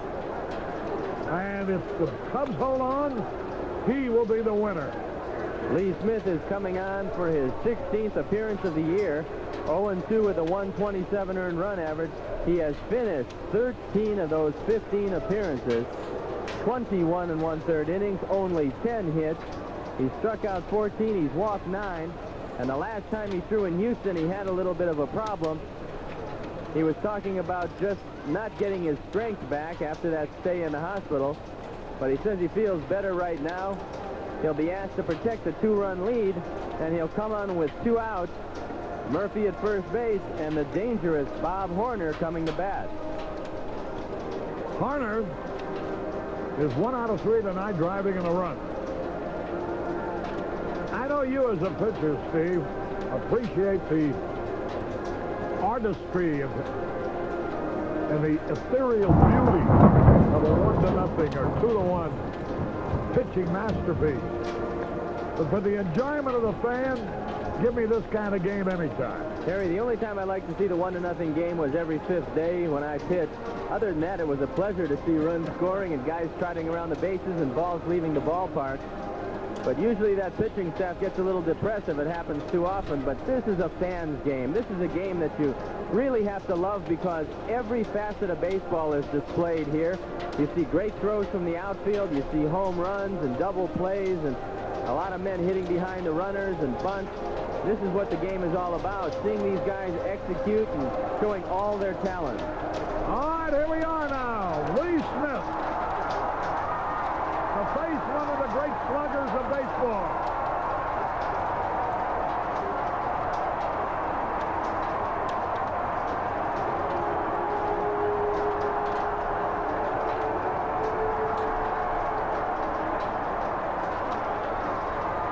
Hold everything. The pitch. Slider in there, beauty, a strike call. Bob Horner digging in. Murphy leads. Sidearmed him that time. That evens the count, a ball and a strike. One thing you don't have to worry about, I don't believe, is Murphy stealing. They want to see Bob Horner swing the bat because they know one swing of the bat can tie this game. No chance getting a man thrown out. Now the delivery. Here it is. Half swing. Tried to check. Strike 2. And now he's ahead of him. The count 1-2. Horner, a free swinger, has a good short compact swing. The delivery. He came from the side after getting 2 strikes on it. A base hit for Horner. Sometimes when you throw that sidearm crossfire, Harry, you lose track of the control a little bit. Lee Smith doesn't have exceptionally good control with that pitch, and we saw it right there. The fastball was on the inner half. Fortunately, Horner didn't get it up in the air, but he got enough of it to get it into left field. And Chris Chambliss now represents the go-ahead run at the plate. I've seen Smith hurt so many times with that pitch, because here's what happened. He throws the ball crossfire, thinking the hitter's going to get ground, and he does. But if he gets the ball inside, it's really to that hitter's strength. Rather than what he was trying to do is crossfire him away, but he got the ball in. We took a look at Craig Leffert, who's now throwing in the Cubs bullpen. He just started a couple days ago, but he'll be called on if they need him. But right now, Lee Smith is going to try to put him down right here. Here's the dangerous clutch hitter. Pops it up. Who's going to get it? Foul territory, Johnstone. We're out of the inning. Chambliss going for the down. Hit a high foul ball down the third base line. Johnstone came over and grabbed it. And so it is no runs, 2 hits, no errors, 2 left. They have stranded 12 men in 8 innings, at the end of which it's the Cubs 8, Atlanta 6. Hey, what's a nice family like the Vengroves doing in a place like this? We're going on vacation. The 4-wheel drive Toyota Tercel wagon is on the move again. Destination, fun. Because this Tercel switches from front wheel to 4-wheel drive on command. There it is! Wow. And gives the best gas mileage of any 4-wheel drive car. But that's just the tip of the iceberg. It's also spacious, smooth, tough.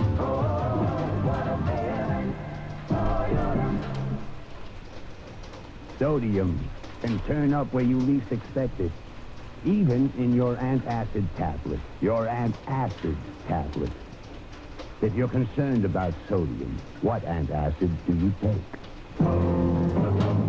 Tums is sodium-free, and it also neutralizes 1/3 more stomach acid than the other leading brands.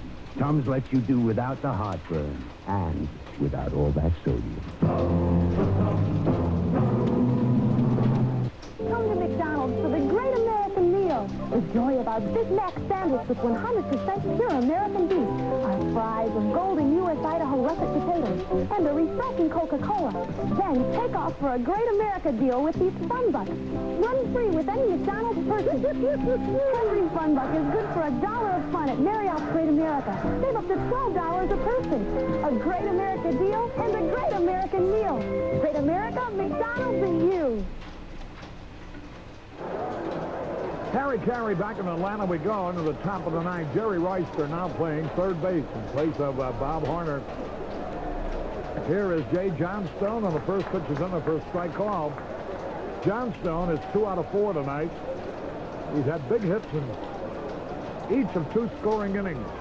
The delivery again at the knee. A sinker for strike 2. Cubs are leading in the ninth, 8-6. Now the delivery, here it is. Inside and high. The Yankees have taken the lead over Oakland. 4-2 at the end of 7. Milwaukee over Seattle. 3-1 at the end of 5.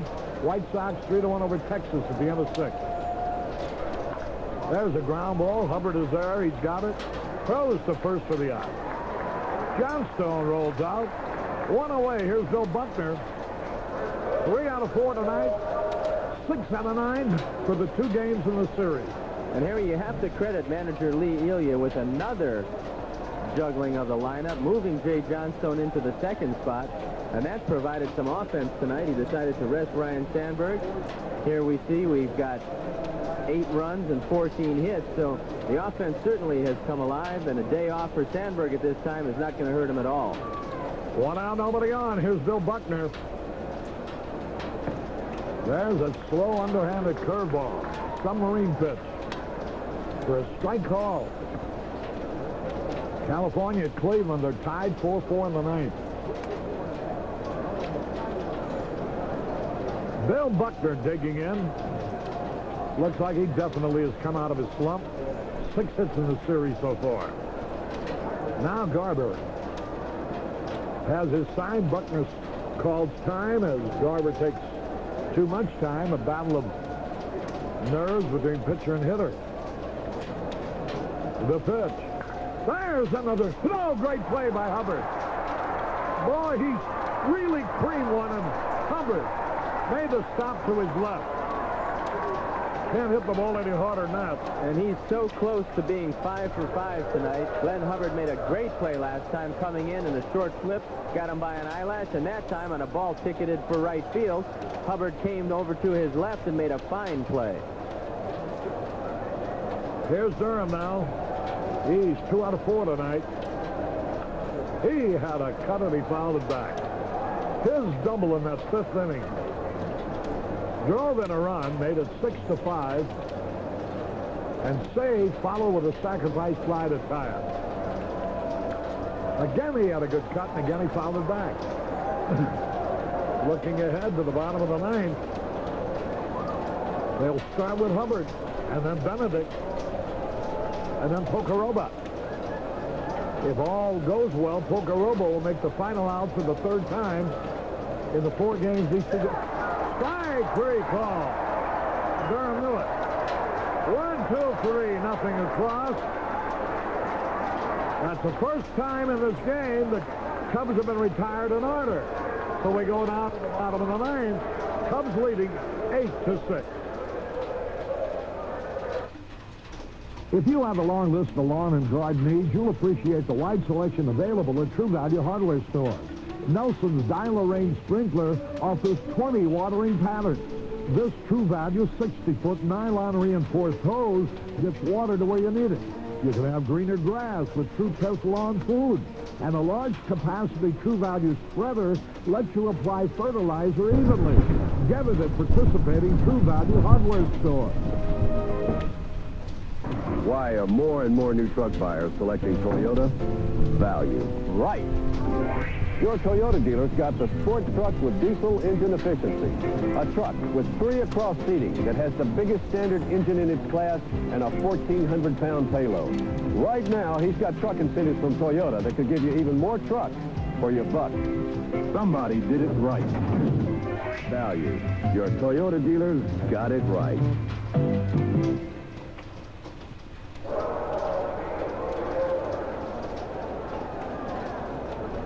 We go to the bottom of the ninth. Bruce Benedict has left this game, you know. Ken Smith ran for him. So it'll be Hubbard leading it off, the little second baseman. Then a pinch hitter for the pitcher, Gene Garber. And then Biff Pocoroba, who pinch hit in the 7th for the pitcher, Bahena. So he, having stayed in the game to catch, has to hit on that spot. Here's Hubbard. 1 out of 3 for the night. Now, a lot of managers tell their hitter when they go up in this situation to take a strike. So Lee, throw the ball over. You got to get ahead of this little guy. Missed a little outside. 1 ball, no strikes.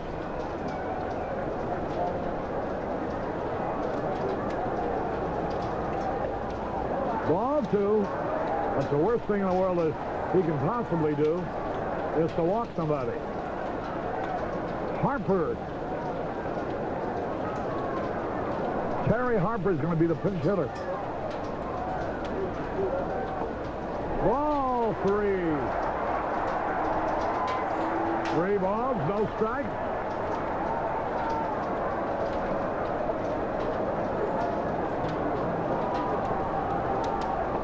Right down the middle. I wish you had done that with a first one. If he hit a homer, you're still ahead by a run.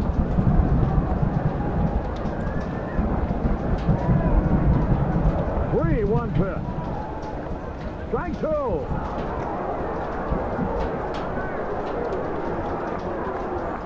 Now here's the pitch of decision. 3 balls, 2 strikes.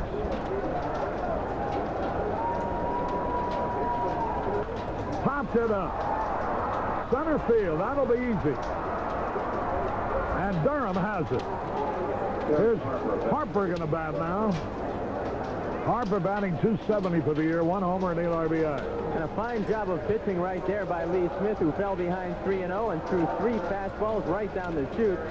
Glenn Hubbard, who's hitting the ball up in the air tonight the last couple times, popped it up to center field, and that's a good way to start the last inning. Keep the leadoff man off the bases. There's a pitch a little bit outside. Bahena is the pitcher of record for them.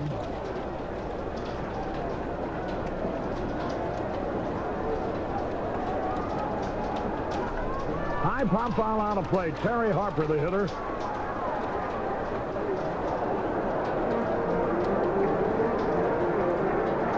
They have had 16 hits. The Cubs have had 14 hits. Cubs lead 8-6. Curve strike call. And he's ahead of him now. 2 strikes and a ball. Warren Brewster is the pitcher of record for us. If Lee Smith holds him right here, Warren will pick up a win. His first of the year. Just missed with that slider. The count all evened up. Here's the pitch he wants to get him on. 2 balls, 2 strikes. Ball 3 again. He goes to 3-2. Steve Bedrosian is throwing in the Atlanta bullpen. They've already pinch hit for Garber, so he will come on if they tie it up. Don't even think about it. 3 balls, 2 strikes. Now this game has gone on long enough, Harry. It's time to cut all the excitement and just end it right here with 2 more outs. Pocoroba waiting on deck.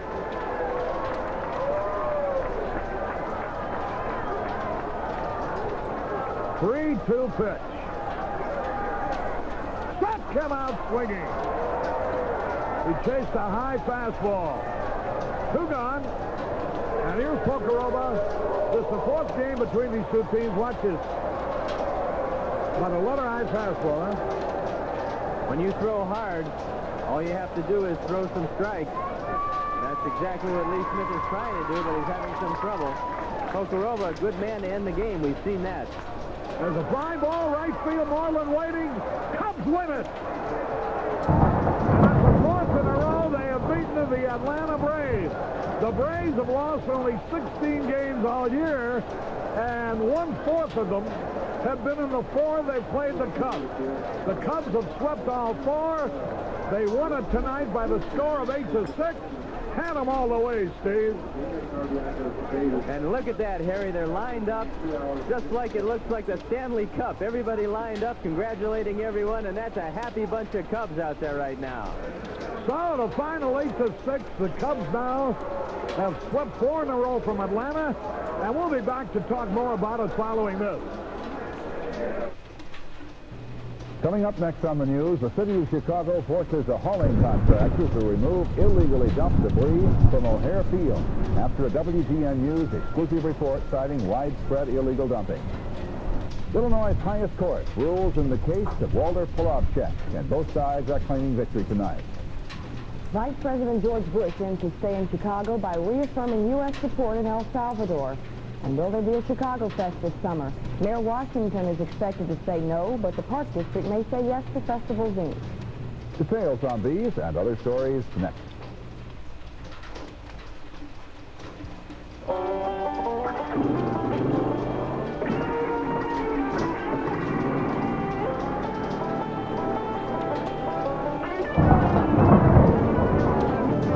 When it comes to three-wheelers, the choice is simple.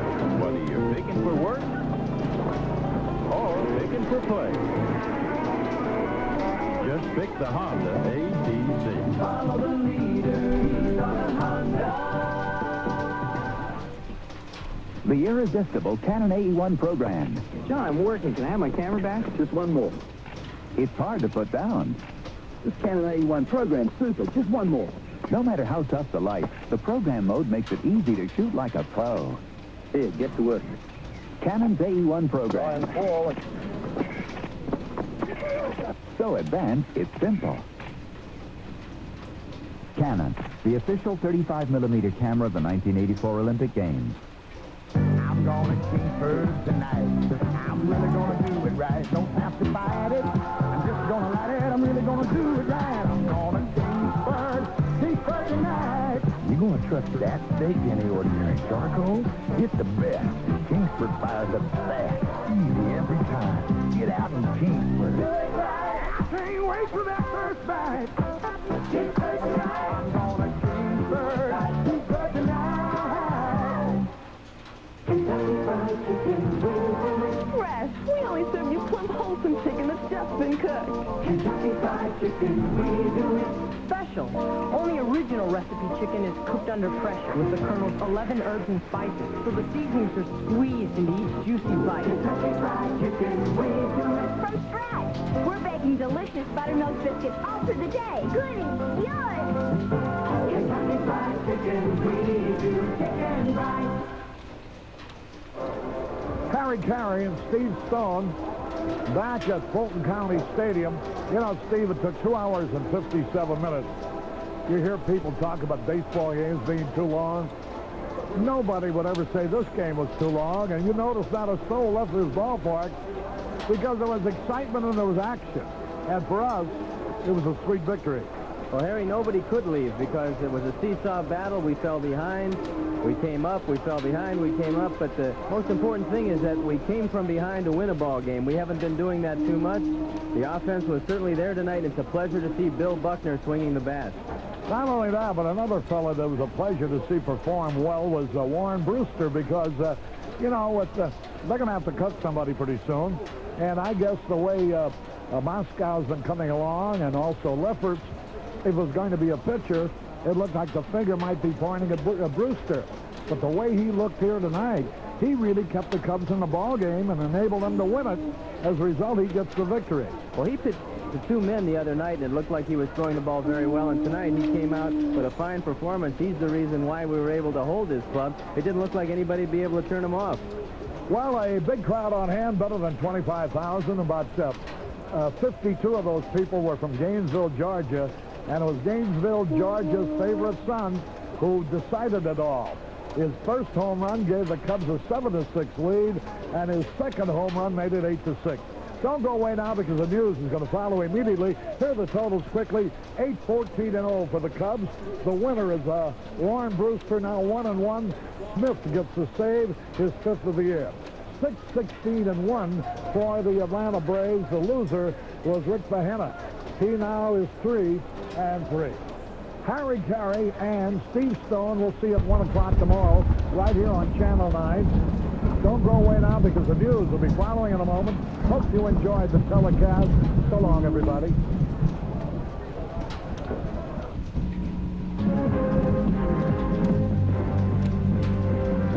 Participating advertisers in Cubs baseball were Budweiser Light. The best never comes easy. That's why there's nothing else like it. Zenith and your Zenith dealers who are moving television into the future. United Airlines, people who fly for a living choose United. Canon, so advanced, Canon is the world's leader in 35mm photography. Union 76 and your neighborhood Union 76 dealers who invite you to go with the spirit of 76. Toyota Motor Sales and your Toyota dealers. True Value Hardware Stores. True Value, more than just a name, it's their way of doing business.